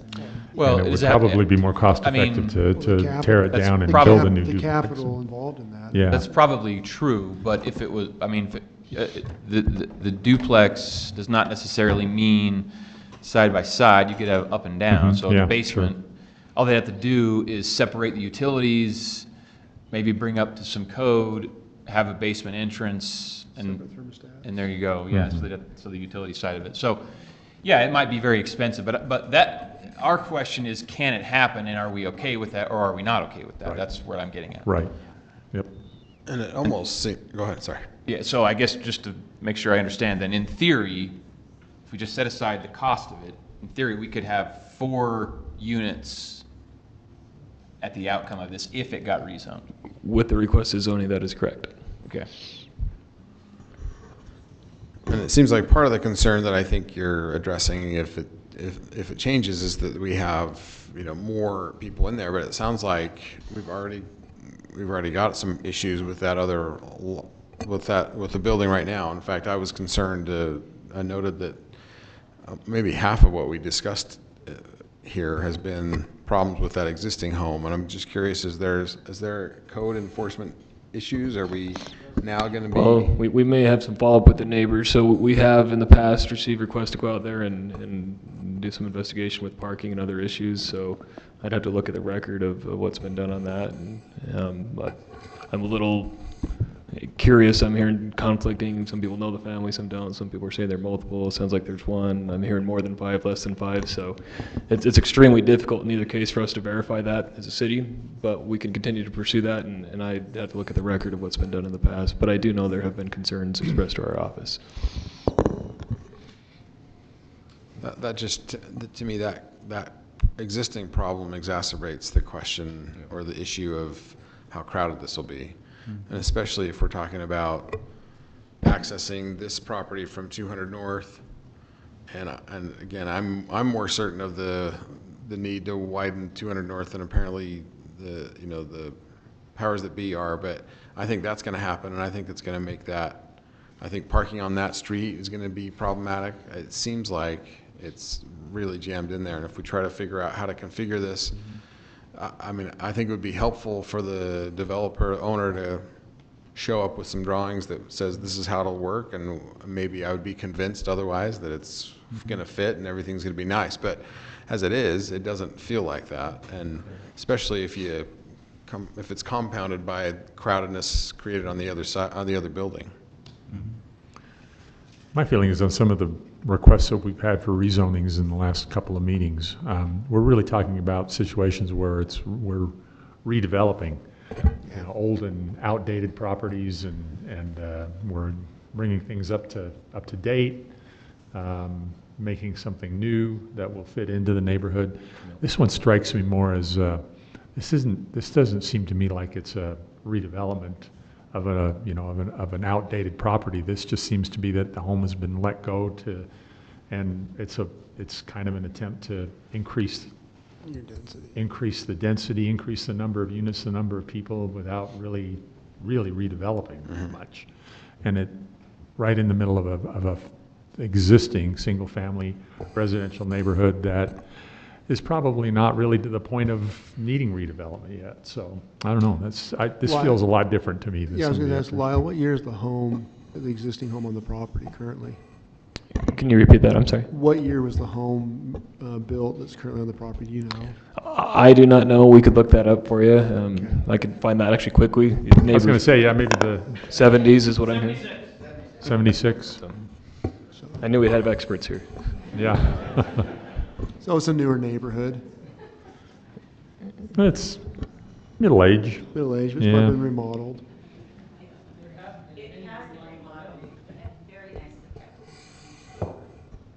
Yeah. I don't judge. Look at the backyard, it's completely not, the fence and everything is down, he has not done anything. I've lived there for 2 years, and he's not done one thing. His irrigation is horrible, which has cost me to have to fix my irrigation.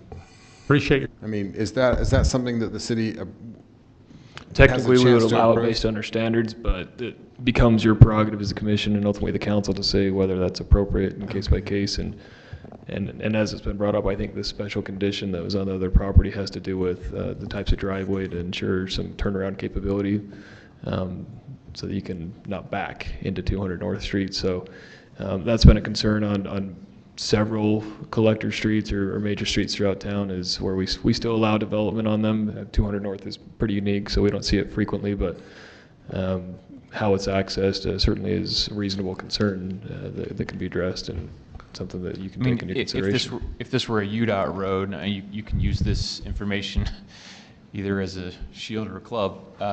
My guess is, and I don't know for sure, I admit, my guess is UDOT would look a lot harder at access onto the road than we would. So if you think UDOT's the traffic expert, or they're not, again, shield or club, at least I think they would evaluate it more closely than the city probably would. Well, with the UDOT facility, anytime they build, they purchase that right-of-way out an extra 6 feet. I've worked with UDOT on purchase of right-of-way, and so they will protect that right-of-way an extra 6 feet past that line in perpetuity. And so I think, yeah, you're correct. So as a city or a municipality, that you can use them as an extra buffer in any kind of decision. But the question would be, at what point in the process, assuming the commission didn't go one way or the other on it, at what point in the process does Kaysville decide whether it's going to allow that access? Is that something that once the zone's in place? I would say currently, from a staff perspective and what's on the books and our ordinances, we would allow access off of it. Once the zoning would be in place, the default would be access would be allowed. They would be allowed to access whatever frontage that they have on it. So part of what your zoning consideration would be, very different than maybe the concept we've been talking about. You could say, yes, maybe the R2 zone is appropriate for this property, but all access to it must be off of 300 North. And so we can get more specific than what our ordinances mandate through development agreement, and that could be a condition of this. They're receiving this, for example, if you feel that that's appropriate. So before us now, in addition to the other considerations, would be the question of whether adding this singular access to 200 North is appropriate. Sure, I think it's appropriate consideration. And to me, that seems, I'm not a traffic expert, so after I establish the fact that we get to decide, I'm going to say I don't feel like I'm qualified to decide, but that's concerning to me for those reasons we talked about. Something you want to see some more. Yeah. I think there's a number of factors here that A, we don't know, but also B, that are kind of obvious, down the future that are concerning on this property. Yeah. Well, I mean, from that standpoint, who knows? The applicant may be planning on tearing down the existing house and building an entirely new unit. Subdividing and doing another, yeah. I don't know, so I kind of think it'd be good to hear from the applicant. At least. And this is, I think if anybody's been following me through my tenure here, I'm not in favor of tabling, because I feel like we brought all these people out. They've made a lot of time and effort. They've made a good point, and there are questions I have, but it's to resolve concerns, not to give me more information and help me decide. So I'm concerned about it, and I don't think it's something that it's impossible. I think it could work, but it doesn't look like it works to me. Correct. Agreed. You ready to make a motion, Matt? Are we? Yeah. Let me get to the details here. I'm going to start off with I move that we forward this to the city council with an unfavorable recommendation that it not be rezoned, Second. And a second. Is there any further discussion to the motion? All right, Josh, I think we're to you. I have to go first. Yes. You're saying recommend not rezone? Yeah. Right.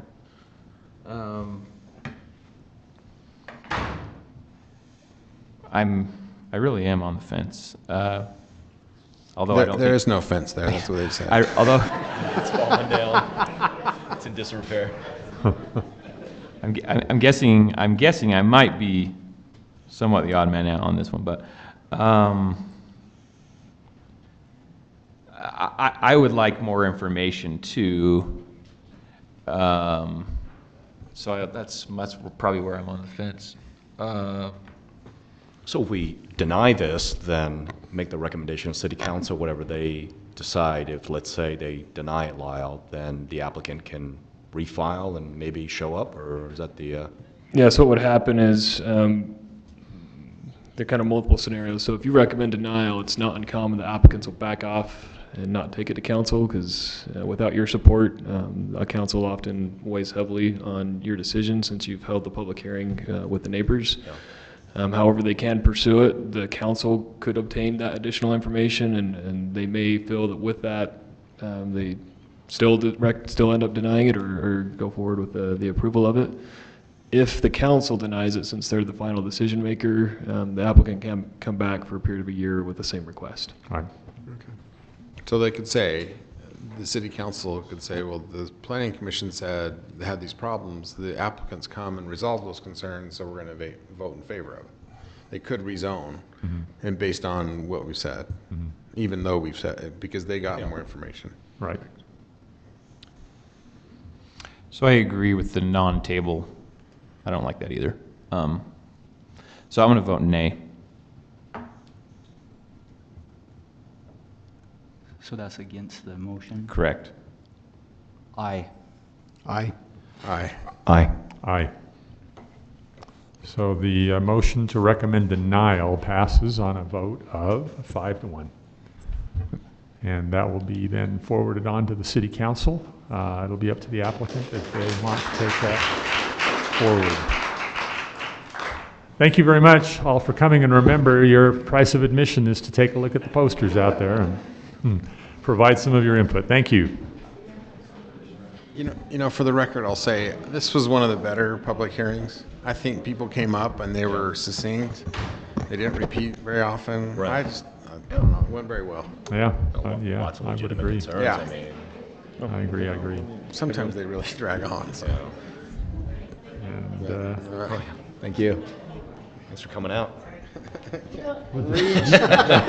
thank you. Air shake. Yeah, don't squish that. And you know, we've got applause. How can you beat that? That's right. So, all right. Ready to move on for our last business agenda item. Final plat for David's Place First Amended Subdivision, preliminary plat. So Lyle, are we doing a final or a preliminary on this? It should be the final plat. We may have an error in the staff report if it says preliminary. So it's final. This is final plat for David's Place First Amended Subdivision. Yeah, oh, I see. The preliminary plat was approved on agendas January 11. listed Got it. Okay. The applicant owner is Catherine Webster. We'll turn to staff. Okay. Yeah, let me just double check in there to make sure we had the language correct. Looks like the agenda does advertise it appropriately.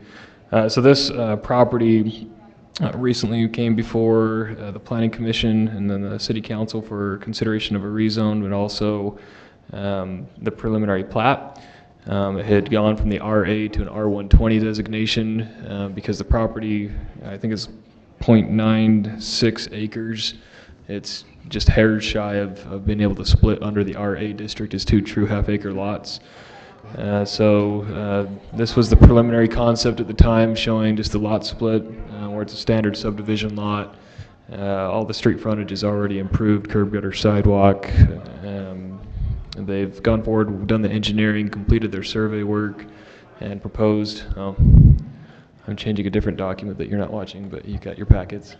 So you can see the preliminary plat showing the existing home along Angel Street, the desire to create a new lot in the rear of it, each 20,000 square feet in size or larger with the required frontage of each at 90 feet or more. The final plat is consistent with that. Again, all improvements are already in place. Everything appears to meet ordinance for a standard subdivision lot and the zoning that's been applied to the property. Staff's ready to recommend approval of the final plat. And you are the final decision body on this, looking for a final decision this evening. Any questions of staff? Lyle, I don't see the drainage line on this that runs from, I live on Galbraith. So we had to vote this one out from our HOA because there was a concern on that earlier. There should be a drain line that runs through the backside of that property. It runs through my front of my yard that drains all the way. I just want to make sure that they are aware it runs through their yard. It's a secondary, or it's a storm drain that runs from over on the other side of Webster's property out across Angel and then runs west and drains out into the fields. So it does run on that right through their yard. Okay. Yeah, let me double check. I know they have a public utility easement around it where I believe that's located. It's an easement there. I just want to make sure that that's identified so they understand that's there as they're constructing, because that will affect the egress off that property coming onto Galbraith.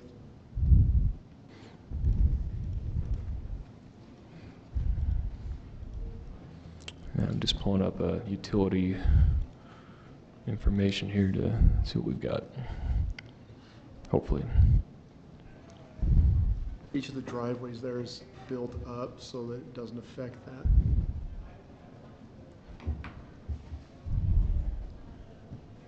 You checking, Lyle, to see if that was addressed, or? Yeah, I'm double checking. So I believe the public utility easement, you can tell it's a little bit wider along the front half of the lot. Yeah, it is. I believe accommodates it. Okay. But to ensure that we're talking about the same thing and that we're looked at the same line, I want to ensure that. So here on the subdivision plat, if I'm catching correctly, so we have typical public utility easements wrapping around along Angel Street, the north side of the property as well as abutting against the neighbor. And then you see this dashed line is much larger up against Galbraith. Is that the line you're thinking of? Yeah, That's that's the close one to I'm Galbraith thinking Lane? of. I just want to make sure that it's. Yeah, so I believe it is accounted for and protected within that, and they would be, for multiple reasons, unable to build right over it, and it should be accounted for. So I appreciate you bringing that up. That's fantastic. Okay. Any other questions? Okay, is the applicant here? No applicant again. We got to do something. Get these folks here. All right. She's older. Let's see. This is, so with the applicant not here, I think we're ready to go ahead for any discussion and motion by the commission. Commissioners? So this is, final plat was what we expected, right? Yeah, it's very No consistent with the change. preliminary meets, again, it's a standard lot, so there are no exceptions or variations of any sort. It meets all the frontage, lot size requirements, and yeah, with all the street improvements and everything in place, it's Yeah. pretty straightforward for us. Just from staff. basically a lot split. Yeah. Correct. Yeah. So, With the frontage coming out on the Galbraith. Mm-hmm. Okay. I'll make a motion for ready. Yes, unless anyone has anything else. Nope, go ahead, man. I move we grant final plat approval for David's Place First Amended Subdivision. And is there a second? I'll second. And a second by Josh. Any other discussion in regard to that motion? All right, let's go ahead. Aye. Aye. Aye. Aye. Aye? Aye. Motion passes. All right. Completed with that item. So why did it say preliminary plat approval? Is that a mistake? So I'm looking at Am your I staff confused? report. Is that where that's listed? It must be a typo in the staff Okay. report. It's got The both. agenda item. This is final as plat, advertised and then it is says. final Yeah, it says final plat and then preliminary plat. It kind of confused me right at first. but I Yeah, think- that's why I wondered why you're confused. Now I'm not confused about your confusion. All right, our next agenda item is a Planning Commission bylaws, a proposal to adopt new plan. You weren't here at the last meeting. I put those forward as looking at something a little bit more substantial and specific than bylaws that we had previously. Something that I think will help us in our potential future meetings and operation. We had a little bit of discussion on it. The red line that you saw or may have seen previously, the red line was actually some additional things that the staff had put in, and they were fine. And so there was really no reason to do the red line. That becomes part of the proposal. So I think the version you have now is just basically a complete new draft or a draft of bylaws to completely replace the bylaws that we currently have. And we're ready for any discussion that you might have on those. I think, Steve, you had some items that you were proposing that we might consider. I just wanted to add on 4.2, just the state code that's referenced in there on the conflict of interest, because I think that we need to make sure that that's referenced with the code. Okay. And that we're congruent with what the city and public officials are following on that, and make sure that it's at least referenced there. And then also as to meetings that we reference, the allowability and usage of electronic, being able to call in and then also vote. I think it's critical that that's at least referenced. I've worked in nonprofits and other organizations where if you're going to do it, you actually have to have it referenced in the bylaws. I think it's important that we do that. And I agree with that as well. The other one was, I think it references that the bylaws will be available at the city offices. I think we also referenced that it's available on the commission or on the website, and make it available on the website. I mean, everything else is available. Right. And easily findable through the website. I think we just make that change also. Great. Yep. Could I ask us again, Commissioner Lyons? So the second point, I'm just taking notes, was regarding the ability to come into the meetings via electronic. Which section did you feel that was appropriate in? You already quoted it, so it saves me work. And while you're looking at that, like 4.4, okay, and also probably 5 in the section 5, Article 5. I think you need to be able to reference it. And I'm not the attorney; I don't pretend to play one, but I know that there is language out there within bylaws that references electronic meeting, the ability to vote, and the ability to participate electronically, telephonically, and potentially through internet. I think we need to add that language and make sure that it's solidified. And then also potentially say for emergency meetings, if there ever has to be that, so then we could also meet that way if we had to. Okay. And still advertise the meeting through the public meeting notice as required through Chapter 52 State Code. And I know on the electronic, that's pretty standard in a lot of bylaws now. Correct. And even ordinances. It's a reference, I think, in some places. It does require that we have something like that. Correct. Right. So are we questioning whether it's a good idea to have the call-in attendance and voting? Well, yeah, I mean, we certainly can decide whether we want to allow electronic or not. If we do want to allow it, we should have something indicating that we do allow for that. If you're going to allow it, I think you have to have it. So in a commission I worked with elected officials, it wasn't there, and the state came and audited and said, you're allowing this to happen, but yet you don't have it in your bylaws. And the county went back and revised that in their bylaws. So then allowing the members, because members have been voting over open telephone by telephonic means. And the state auditors came in and said, look, you've been doing this by practice. Just come in and then amend it so it is allowed by the bylaws of your organization. I think it's important in this day and age where we have members who may be traveling. You may not attain a quorum through physical presence, but you can attain it through electronic presence. Mm-hmm. And I think sometimes we can do that. There may also be a time when there may, I don't know what the exception would be, the city may have to have the commission meet by emergency. There may be that rare exception. You may want to include that. And that would be up to the attorney to decide when you want to do that also. Yeah, I think that makes, I get that. It makes sense. Josh, I don't know if you remember, there was 1 or 2 times we tried to do that over the past decade. And it was pretty close to a miserable failure. Good.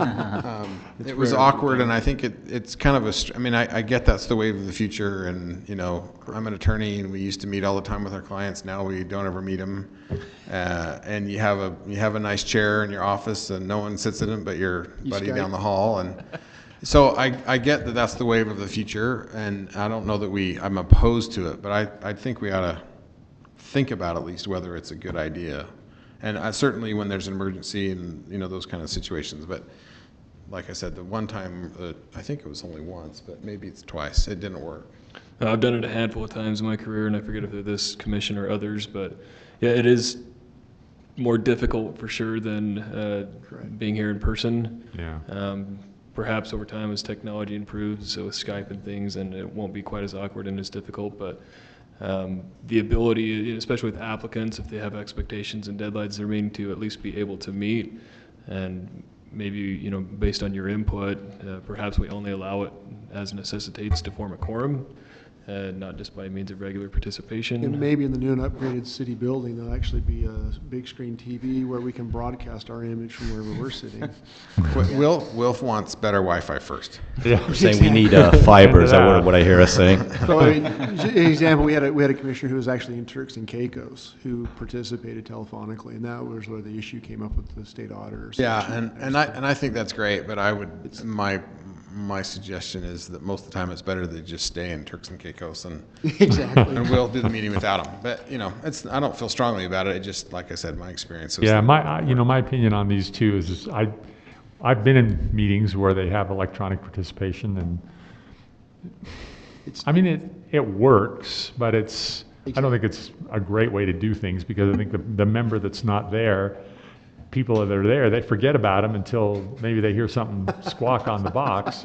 Yeah. And the person who's not here, they don't get the benefit of seeing or really getting that full participation. But sometimes it's like, just to meet that technical requirement, you have this important thing that's got to get done, and you can get it done. You can do it electronically and meet the requirements of the law, but it's not really a great way to do it. Correct. So are we saying that we should discuss it? Yeah. I think it's a good idea to have it in there, so in case we really need it, we can do it. I think it's better to have the option to do it if we need it, rather than to say, oh, dang, I wish we had the option to do that. Exactly. I think most of us, we show up. Yeah. Right? But I think it's a good idea for what you're talking about with the audit. To have it in there.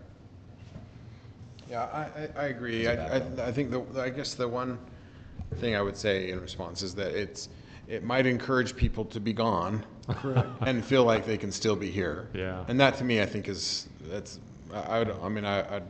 disfavor that. I'd rather have people either be here or not, because, like we said, there's a certain amount of context that you miss when you're on the phone, especially if you're in Turks and Caicos. I've never been there. But I'm guessing that when you're there's probably cooler things to look at than think about during commission meetings. Yeah. No offense. Well, I'm just hoping that you make it possible for us to do it remotely. Yeah. Let's have it.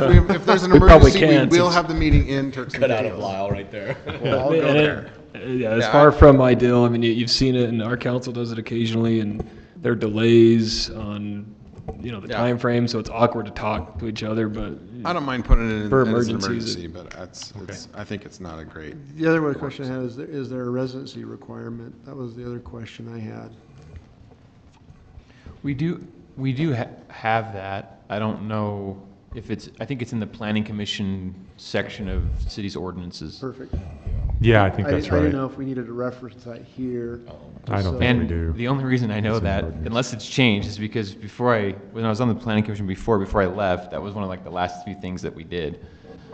Okay. Because when I came back, I had to wait. I think it's a year. Yeah, it is. So.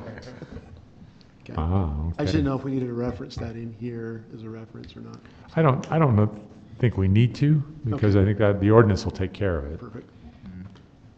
Although I think the ordinance needs to, if it doesn't already, say, the Planning Commission shall be governed by the bylaws. Yeah, we can. I'm check guessing that. it already says that. Yeah, I don't remember. I'll have to The trick is when you do these, when you're in the legislative realm, is if you put the same information in two different places, you change it one place and you don't always change the other. That's why it's good to have those references. You have your legislative and you have your administrative, and they should reference each other. Yeah. We'll check those. So I missed this discussion last time. What's the highlights of what's been changed or improved or? Well, and talk about the two. There's two documents with different fonts. Let's just call them that. Right. So they're both there. Both documents are there. The first document is the existing bylaws that we have, and the second document is the proposed bylaws. The proposed bylaws are longer. That doesn't mean they're better, but they are longer. They're a little more specific on some things. They address some things that are not addressed in the first set of bylaws. This is based on some bylaws that I've seen a number of communities adopt now that seem to work quite well. Is it like a uniform? It's not absolutely uniform, but it's similar to a lot of bylaws that are being used in many communities now. So do you have a little summary of what changes this, or is there not? If I were to summarize, I'd probably go through and say it's a little bit more specific on various requirements, the procedures of the meeting, a little bit more specific on talking about how to make motions and the actions that are taken by the body, the rules of order, what we do about field trips, cancellation of meetings, tie votes. So it's more specific than our existing set of bylaws, and gets into a little bit more detail. Does it change things? Not really. I don't think it really changes anything. Okay. Yeah, I think I would agree with Commissioner Summercorn as he's kind of explained them that looking at these, it still allows some flexibility and discretion of the chair in whoever's running the meeting on some ways of doing it, but it gets much more detailed than a typical order and a typical proceeding and a typical way of functioning as a commission, and both within and outside the meeting on its duties and responsibilities and how to operate. So it's just a lot more detailed. One question I have, Lyle, you may or may not know this. So on Article 7, it talks about form and procedure of decisions as an example. So what I don't know the answer to is this. For example, on the Whisper Wood or whatever that subdivision that was on our agenda that was taken off that has been in litigation, I believe part of that litigation was surrounding, or maybe one of the reasons why that came is because there was no quote-unquote findings of fact and conclusions of law. Was that something formally that the commission was supposed to have done, or that the parties, one side, wished we would have done, or was that something that they wished the council would have done? Or that they think that the commission or the council should have done?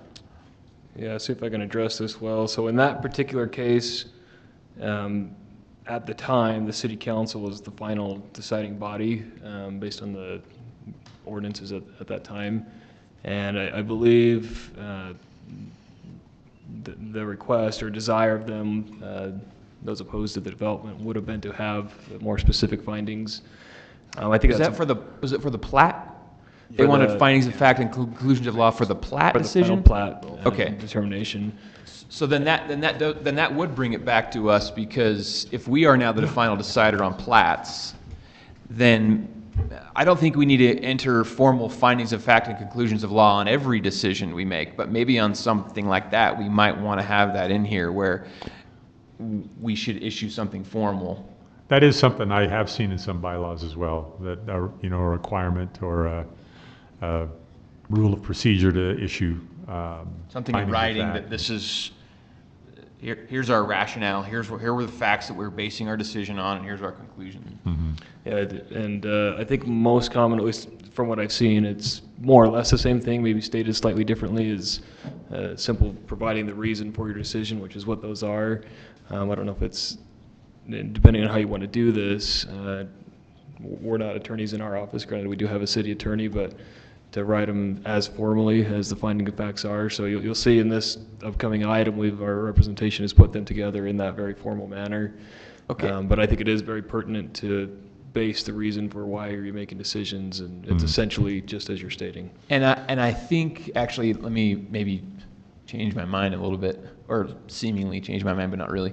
I think what the problem is they wanted something hyper formal, as if we were a judicial body. And I don't think that's what the law requires. I think the law does require us, or at least strongly suggests, that we make some rationale for our decisions. And I think it's incumbent upon us to do that. And so I think we should just have it in our minds to say, this is why I'm making this decision, or in our discussion bring that out. But maybe we don't need something I actually would say we probably don't need something as formal as in writing. We just need to make sure we explain ourselves sometimes. Yeah, I think that's true. Though I have seen bylaws that do require that.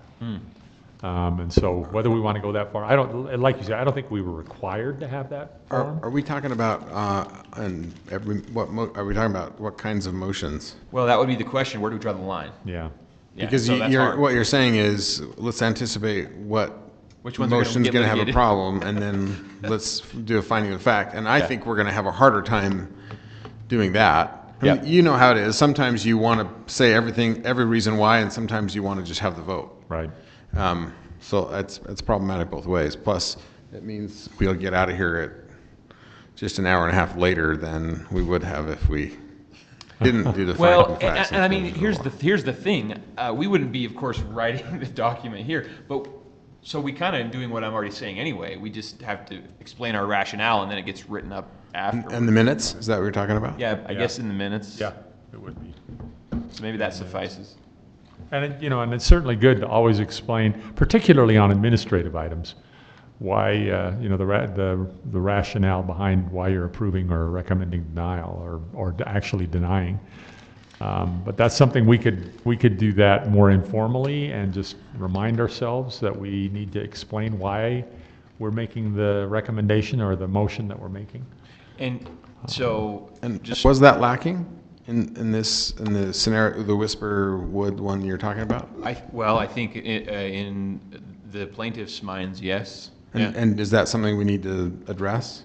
I think that's one reason why it was coming back to us, is we have to formally enter in the rationales. Even though it's a city council approval? I mean, wasn't that a city council decision? But it's now back. We now make that decision, so we have to be the ones. At this stage, we do. Yeah. Right. No, that makes total sense. But I think in the initial, when we passed the motion and the recommendation, I think we often have that through the minutes. But I'm not sure it's practical to set out a findings of fact and conclusions of law. I totally agree. But the plaintiffs thought that we were supposed to do it, in their opinion. And some commissions do.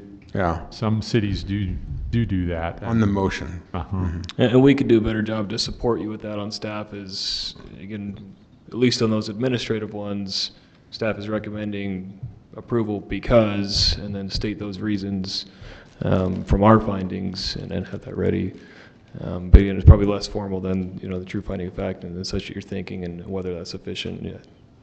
There's our conversation. So, and on the legislative matters, it doesn't matter because we have such broad discretion. Right? We don't have to justify why we're doing it administratively when it's legislative.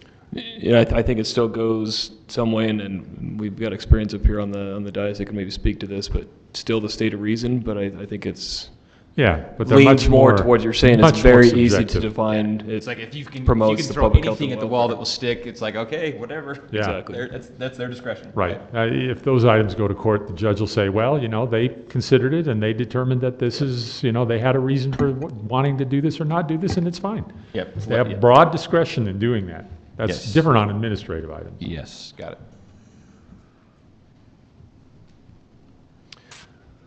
So is that something you think needs to be added more specifically on administrative? Should we just leave it items? the way, or do you want anything more on findings of fact in there, or should we leave it the way it is? And should we ask our legal counsel? I mean, I guess it doesn't really say. It just says. It doesn't. You're right. It really doesn't say. That's what I would say. Let's have the city attorney Our legal or team will whomever take a look. at the plaintiff's complaint and see if it's a Oh, valid man. complaint. If there's something that we need to. Yeah, I mean, if Yeah. if that's helping, if we can help somehow, Yeah. Down the road. you know how it is with plaintiffs and complaints. They don't always stick to only those things that are important, right? I mean, they throw out whatever. Well, and I think this is beyond that. This is now, granted, I'm not super familiar with the bases for either side of the lawsuit, but I think the findings of, I mean, in our last meeting on that matter, one of the plaintiff's attorneys was here, and he said, he kind of even was like, where are your findings of fact? Like, you need to give me something. He was asking for it. So it's become part of their, it wasn't just a throwaway, cause of action. It was part of their issue that they had. Yeah. Did they prevail with On that? though, they go through the ombudsman first. And Well, they don't have to. They don't have to? No. They don't Anyway, have to. It's- I think it became a Hershey. sticking point. Yeah. It was Hershey. Did they prevail on that in the court? I think it's been settled, and that's why it's back to us to tie up with a bow. Was I it- don't know for sure. I have no idea. I Did haven't talked to anybody. Was there a court decision on it, Lyle, or was? Yeah, so on that particular item, the courts, and I'm going to only get parts of the information that I understand, but essentially, I believe it's settled with it, but mandated that it come back to the city, so the applicant ultimately has withdrawn the original approval, taken it back, and with the agreement that the city would allow additional time and input from the plaintiffs and their parties, and reconsider the application based on that information that they feel they can provide. Interesting, okay. I'd like to see that if you have that.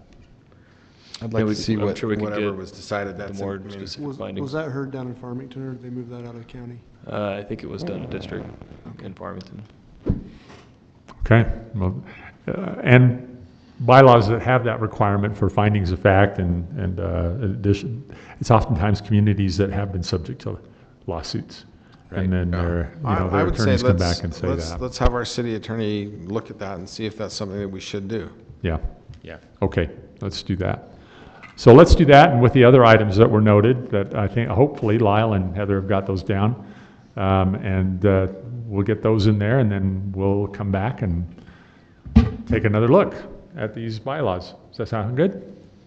All right, we'll continue this on to the next meeting. And I think we're down to the end of our meeting, where we now have, first of all, call to the public. Is there anyone who would like to address us? Both. Just real quick again, name Brian Bell. In my earlier comments, I made an observation. I thought you were going to address the data collection process, and we kind of skipped over it. Oh, for the road? Yeah. Yeah, let me take a crack at that. I don't think that what was represented was that they would build the road and then we would assess. Weren't you talking about that we would do an assessment of the projected traffic effects and whether that merited additional Yeah, so I think in that particular case, because modeling something in that particular area is pretty much impossible, so it would be a scenario where the road is built and you collect real-time data from what actually happens on that new facility to determine if modifications are necessary. We could work with the traffic engineer to do, as you're proposing, Commissioner Anderson, where perhaps they are able to determine what sorts of impacts would come and propose through a traffic study of sorts recommended improvements. Well, I guess what you're saying though is that, I mean, and well, tell me if this is what you're saying, that the changes that that could be made would not require a wholesale modification of the road. Because I think your point's well taken, if I understand it, which is let's not build a road, see if it works, and then try to build another road.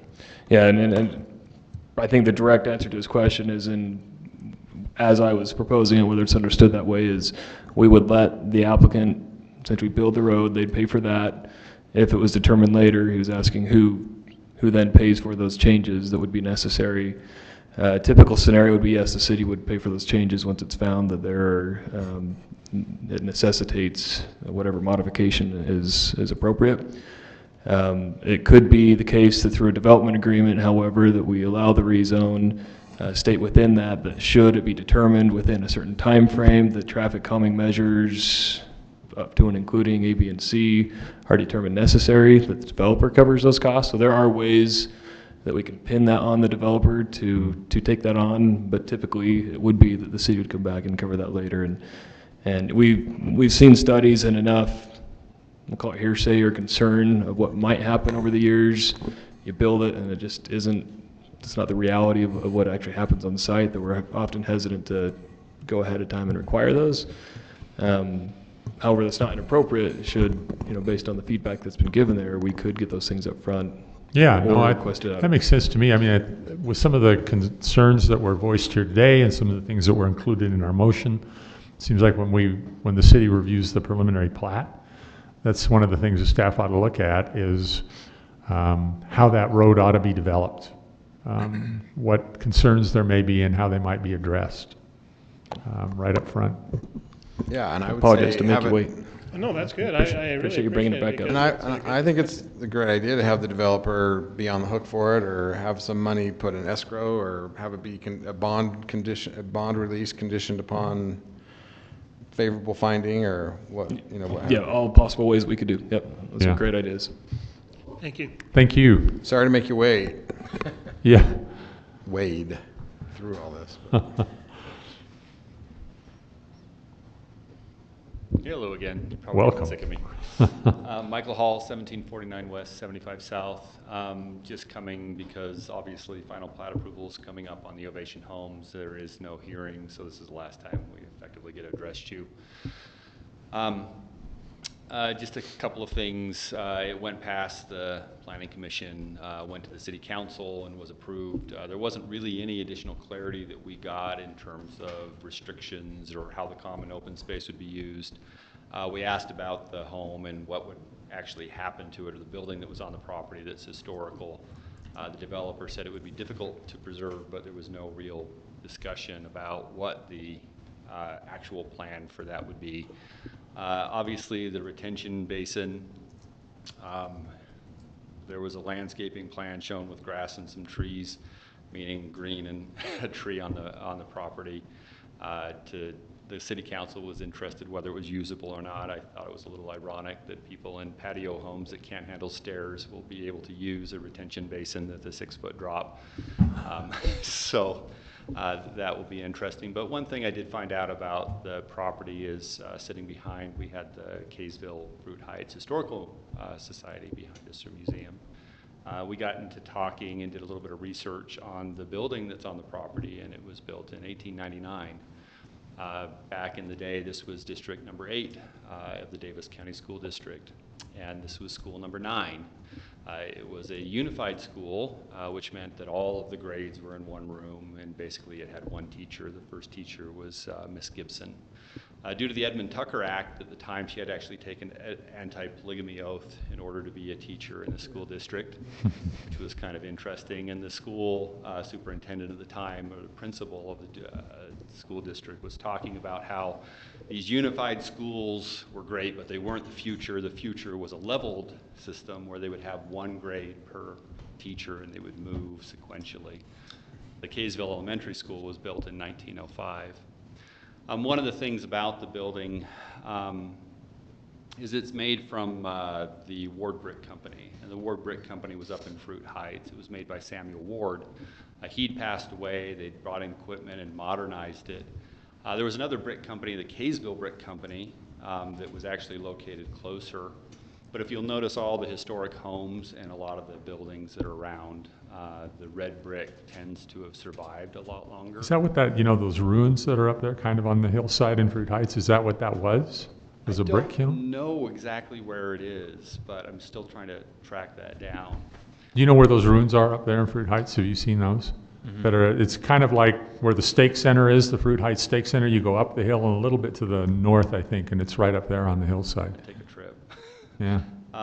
But the thing that was kind of interesting to me is they chose Ward brick for the school because it was a red brick.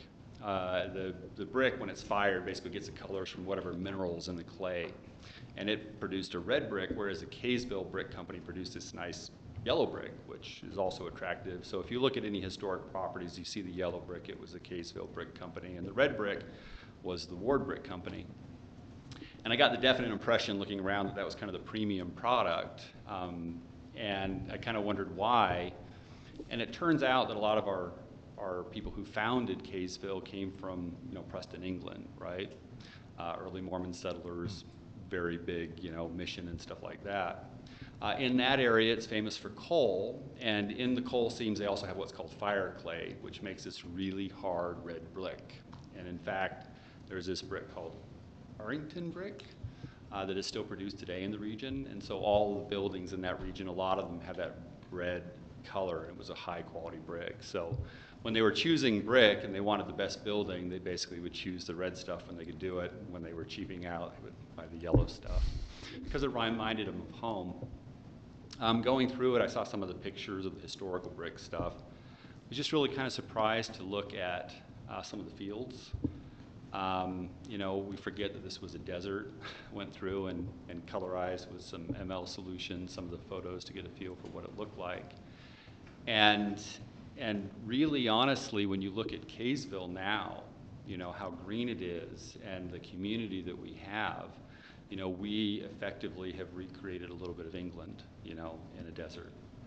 And it's kind of interesting to sit there and think, as you guys go through your processes and your planning and stuff like that, what a small amount of difference over a very long period of time can make in a community, turning effectively a desert into something that's beautiful. So I've been told to trust the process, that it'll all work out in the end and that things will come together. So I'm hoping so, and hope this all comes together as a really good project when it's all done. So thank you. Thank you. Thank you. Pass those comments on to has the council finalized that yet, Lyle? The preliminaries through, so those items we'll ensure to address, and appreciate the continued input on it. That you'll see that. I haven't received the final application back yet, so I don't know if it'll be September, October before they're ready with some of those details, but I know that they are working on them. So. Okay. And September is the 120th birthday of that building, by the way. Oh, wow. 1899. Man, you really know it. That's great. Thank you. All right. Lyle, other matters? Yeah, I'll try not to get too deep into them, but we'll leave the commission how much detail you want. I just wanted to report a little bit on some follow-up with what's happened with some of the outreach. Several of you participated with the open house last week, so you have heard things or have comments that I didn't hear personally, if you want to talk about those at this time. But I thought maybe just more specifically would be kind of the online feedback that we've received so far. The first thing I wanted to share with you, I've put this into, or we'll have it shortly within your Dropbox with all the additional items you guys have. A few commissioners had asked for a heat map showing number of units currently within the city and kind of showing a density.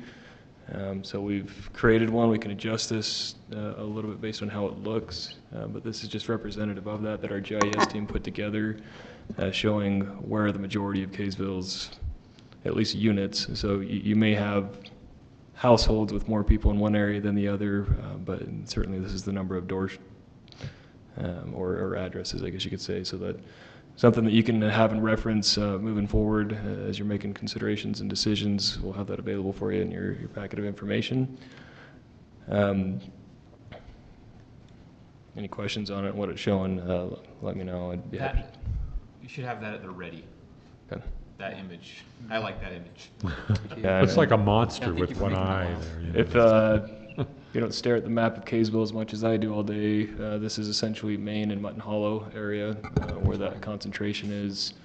Older parts of town. We're sitting right here this evening in the middle of this red patch, and this over here would be the Hess Farms area where some of those higher concentrations are. So as a follow-up with the online outreach. I'm sorry, can I just ask Please. one question? It would be interesting to see what the surrounding cities' densities look like. That's probably We can work on that. Yeah, I'm not certain how we'll gather that just yet, but it's not, if we maybe can it's do not it. that important, but I'm guessing that the high density of Farmington is right along that Farmington-Kaysville border to the southeast. Yeah, and if it's not yet, it's going to be very soon. Yeah. But it is more dense than this area. We can look at that. We're able to produce this without too much of a challenge based on data that we're privy to with the city based on accounts and billing and so forth, and what we can get from other cities. But if that's of interest, I'd be happy to pursue it if that's useful to the commission to compare us with our neighbors. So with the survey that went out, I think the last time I had corresponded with the commission, I shot out an email that shows much of the same stuff. I think it was pretty successful. We had about 370 comments at the time.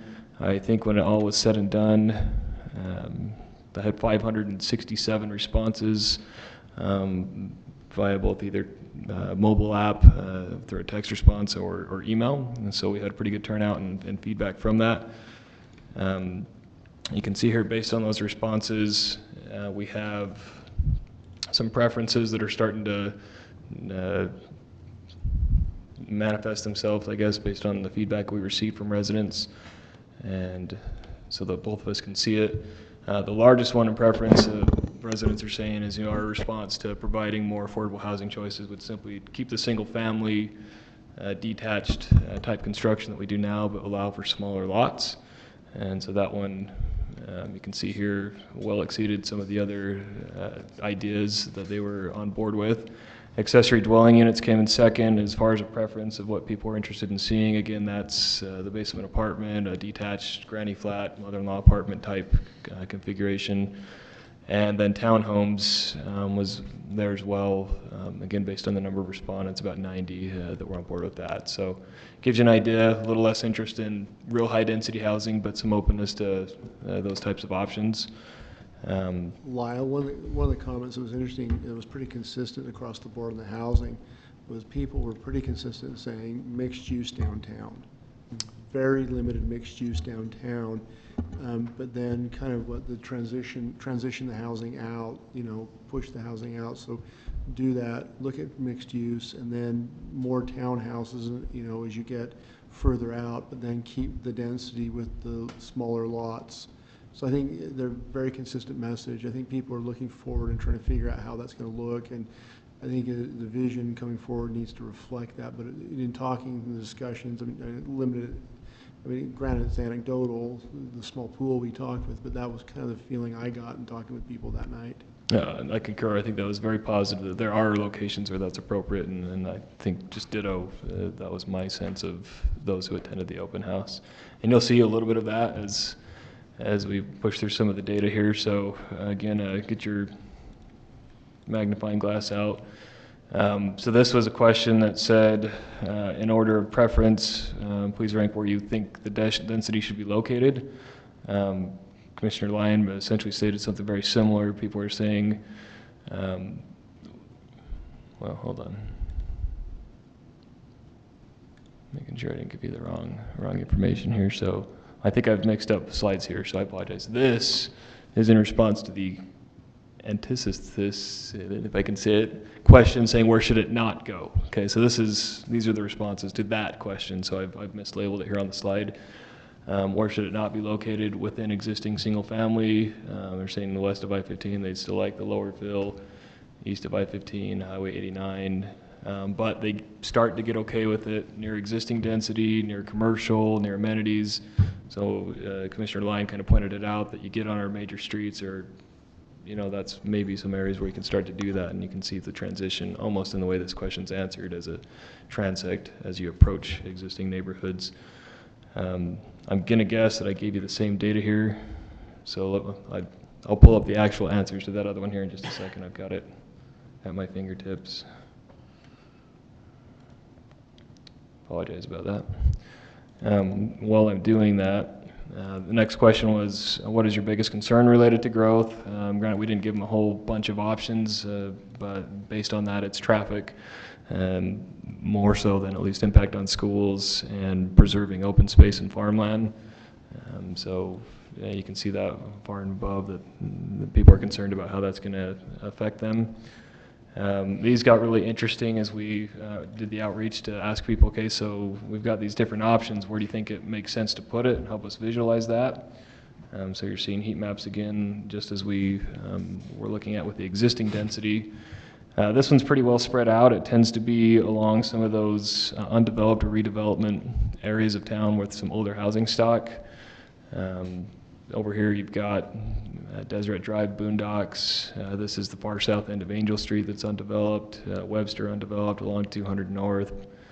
Far west end of 200 North and Schick Lane. This is the older part of town, so you've got older housing stock. So it's fairly well spread out. You'll see here when the people were asked about townhomes, they start to be a little bit more specific on where they think that makes sense. You're talking Main Street areas, some perimeter roads and neighborhoods. I'm going to all distribute this to you so you can digest it a little bit more. You get into the idea of apartments, highly specific, where they think that makes sense. The crux of that is Main Street north of 200 North is where that big blob is. Happens to be where they exist, right? So I don't know if that's the vacant properties up against I-15 so much. And you know, again, it's not so site specific that we can garner that, or it's where it's at, right? Mixed use, however, I think is interesting. Disperses more, and so it tends to be done with apartment type housing, but contains a commercial component to it, and that's essentially 200 North and Main Street, east of Flint Street, up to Davis Tech, roughly making a little elbow, and then the other big spot is Boondocks, Desert Drive piece. So I thought those are pretty fascinating, and just wanted to share those with you as results.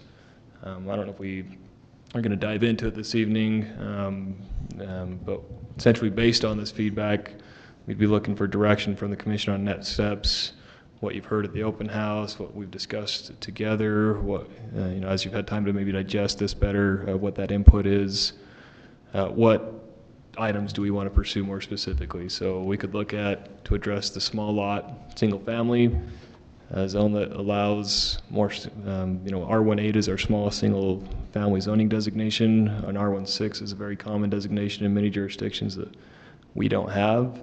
We've been bumping up to these R2s to accommodate many requests lately that could have been handled under an R16, so perhaps the direction is to go after that. And accessory dwelling unit, it's pretty self-explanatory.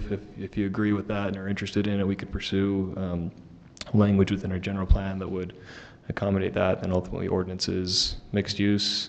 We don't currently have a zoning designation that really handles that. So if I don't know if it's that simple, those seem to be the things that just stood out to me. We would just be looking for direction from the commission on, yes, start tackling at least those specific items to address them first within our general plan, which is what we need to do to meet the SB 34 mandate, but ultimately we would need ordinance fixes to do that, and that would be the intent, is to pursue it to that end. I believe, and one other update, so with the Senate Bill 34 and the need to put some things in place and update our plan, general plan, by the end of the year, I think we've got a pretty good basis to make some initial decisions. You can decide how deep and specific you want to get perhaps on some of that. I suspect come January, so I've probably been promising you late fall for a while. It looks like we're going to be able to wrap up our strategic planning before the end of the year. I'm not exactly sure, November, December. But I would think at least by January we'll be starting with getting consultants and working on that general plan pretty heavily. And we could add on to any details we've done, at least with our initial studies on these housing, and dive into that even deeper if you're hesitant to go too deep. What about Airbnb? That was mentioned in the that was mentioned in the by several individuals in that discussion at the meeting. I just, having worked on that in another municipality, ensuring the zoning was correct on that, so that you could enforce on that. Is that something the city is interested in? Because that also affects that kind of aligns with ADU. Yeah, I think that's fantastic. I think it's, maybe I'm incorrect with this, slightly different than the affordable housing component. However, I believe you're correct, Commissioner Lyon, that once you start allowing the ADU, that becomes a clear ancillary use or component of that, which ought to be addressed, if not simultaneously, right in tandem with that. So correct. And just so you know, that the city's based on state code, as I think it's HB 234 back in 2017, specifically says cities cannot do anything to disallow them within their boundaries, except for there was like 3 cities that were grandfathered in. So I think we would just have to look at how that was utilized. But once you do ADUs, then that opens that Pandora's box. Right. And then I would also just point out that with the Temple development coming in over on over in Layton, there's probably some other things we want to look at strategically within the city, because my suspicion is, based on other cities that have adjoining properties like that developing, we will probably be looking at some development issues coming in and some traffic issues we want to face with our general plan.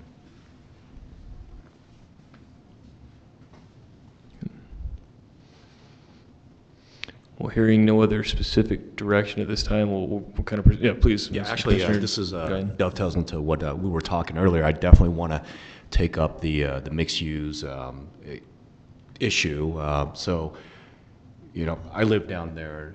Was it near Fairfield Elementary, Creekside Elementary? So it's within walking distance, and I have walked to grocery store, the gym, whatnot. And so this is a particular interest for me, just to make sure that other people within Kaysville have that same ability. So I'd like to, I don't know, take the point on that, maybe looking at other areas that, underserved areas, whether it's putting in a small coffee shop, small grocery store, that way there's less travel via vehicle, saving the economy, the environment, encouraging people to get exercise walking outside. So well, the other thing you're allowing is that for small business development in the city, in small retail areas, I think that's the other piece. Is commercial, that small commercial development that then kind of serves those areas. And what's the vision there? I think there's some of that you go look in Ogden, how that is in those neighborhoods, serves those neighborhoods. Yep. Are there home businesses, we've approved one tonight, exactly, that would benefit from a small retail area that we could get out of the basements and put into a commercial area? And I think there's some of that decision making, that if there's that area, if the area is there to develop, then they would move into that space if it's available, instead of moving out of the city. So I guess what I'm saying is, I do have an interest in that, Lyle, so whatever. I think the mixed use sounds interesting as well. Is there concern that that if we're putting it in an existing commercial zone, that if residential takes up some of that space, we lose commercial space? I think historically Kaysville, and the way our ordinances are kind of set up, has had some hesitation with that, but I believe we could create a zoning designation that requires a certain amount of commercial in it so that it isn't taken over by the residential component. Right. And so we can, as we flesh through this, settle that concern and make sure that we're still seeing commercial development, but just allow the residential to be in addition to it. Yeah. And I think we all want, or at least I feel like the consensus is we want more commercial. Correct. So this could be an avenue where more commercial comes in, but you don't want it to go the other way around, which is it's a way that residential overtakes commercial. So. Correct. I think one place to look at ordinance would be South Salt Lake. South Salt Lake has very successfully done this, and they've done it with two components, which is the transit-oriented development, where they've put these type of developments along their transit corridor, and they've developed that. The other city that's done it very successfully is Sandy. And then also, if you look in downtown Salt Lake has been developing this on that 11th East corridor, and then also downtown, their 2nd South, and that about 3rd West. They've got several of these that are going in, where you have the retail, and then you have the apartments above. The Milagro comes to mind down there on 2nd South that they built. And then that development over in Sugar House on 11th East. I think you've got some good models to look at. Where this is kind of taking off, the development in Layton. I'd also potentially reach out to, what's their new development? Their CED over in Layton that replaced Kent. But I'd see what their ordinance says too. I mean, don't reinvent the wheel. Borrow liberally. Kaysville's good at that. I mean, every city does it. I mean, one of the trends for mixed use has been doing form-based codes in a lot of places, and I don't know if that would fly here or not. It might be something to take a look at. Some of the communities around us have been doing a little bit of form-based or modified form-based code. I think in Bountiful too. Bountiful's been redeveloping that downtown. You start driving around where they got the fire station, you've got that nice mix of community kind of pulling together, where you have the post office and all that space coming in, and they're putting retail in there, and people are out in the evenings. There's people in that downtown where it used to be dead, and it's starting to come back. The data on the question that was missing, I'll just go through very briefly. I've got it in a separate report here, but if it informs the discussion, or just at least to close it up, where should the density be located? And according to those who responded to the survey, along major streets and near transit were more or less tied, and the priority distributed throughout the city was high. Integrated into existing neighborhoods is next. Near existing commercial, then near parks and amenities is roughly how that played out. So reflects a lot of the maps and what people put in place essentially, and where they voted with their dot voting. So I appreciate the feedback. We'll begin working on those. We'll probably have a few draft concepts and things before we do a public hearing and notice and updates to the general plan, but I think we're in good shape to continue moving forward on that and get something in place by the end of the year. So we'll look at those examples, and yeah, I think if we're not necessarily reinventing the wheel, we can meet those deadlines and mandates. The other item I just had with correspondence calendar was a unique meeting opportunity. So as we're moving forward with the general plan, we've been working with our the strategic plan consultant on gathering information in different ways. We did a little bit of it tonight on these boards. The next step is we were proposing to do a joint meeting with the Planning Commission and City Council, and some of the members that we've invited on the steering committee essentially for that effort on Thursday, September the 5th, which is a City Council meeting, but we'd meet probably 5:30 to 7 o'clock, have a ending time, probably feed you, come here. So it'd be an open meeting, not one we're necessarily looking for public input, but the purpose of the meeting is how going forward do we get additional public input? Have we been getting the right input so far, and how can we better move that process along? So I'll shoot you an invite and send you more information on that, but if you want to put that on your radar, just again, an opportunity to move that process forward, and we appreciate your input if you're available. Other than that, my final note here, as far as calendar, there is a extremely high likelihood, and I'm just going to say we will probably be in this room the very first meeting of September. We will not be out of this building, I believe, quite yet. Maybe the following week. So that construction schedule and the remodel and work on this is coming very soon, but we'll anticipate meeting there, but just keep a close eye on location. I announced last time I was planning on using the training facility or room over at the fire station for our future meetings. That's still currently available, but what's happened is the City Council, who originally was anticipating going to the people, so to speak, and they were going to go to different schools possibly every month and try and be within different neighborhoods and give people an opportunity to attend. Logistically, that just became too problematic and didn't work out, so they've put that energy and resources into the Parks and Rec building. If you've been in there, there's a gymnasium on the south side of the building, so it's a bigger space. They'll have the speakers, our favorite video footage that we utilize for these meetings. It'll be easier to see screens, and configuration will work out just based on size of it. So it looks like that is actually where we will be convening, starting the second meeting in September. Second one, okay. Until this building is back in operation. So we'll continue to provide the details on that, but that's a correction to original plans and what we had anticipated to, again, inform you about. Other than that, we're on again. There's the league conference coming up, which they have a planners day on Thursday, and they also are doing that urban plan thing on the Tuesday, which is a special workshop. But I don't know, it might be worth sending all of that information out to the planning commissioners, and I'm assuming the city would sponsor them to go to the conference. Yeah, so we'll send it out. I think I sent something a couple weeks ago, but we'll follow up with it. So if there is still interest, there's more detail to the agenda now. Okay, yeah, I'll resend it here tomorrow then if you want to watch for that, and let me know if you are interested. We're always happy to provide training for you as much as we can. Some of those, I think that one's one that's reasonable that we can get you to. Sometimes there's things out there that cost quite a bit for us, and so But yeah, if you are interested in it, let us know, and I'll provide you those details again.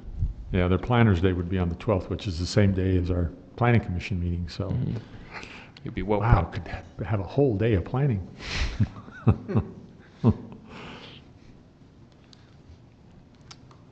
And that concludes my correspondence and calendar items. All right. And I think our next meeting is the 12th, unless the commission has more for myself or our staff. Anything from anyone else? We ready to go home? Entertain a motion to adjourn. Motion. So moved. Any objection? If not, we are adjourned. Thank you.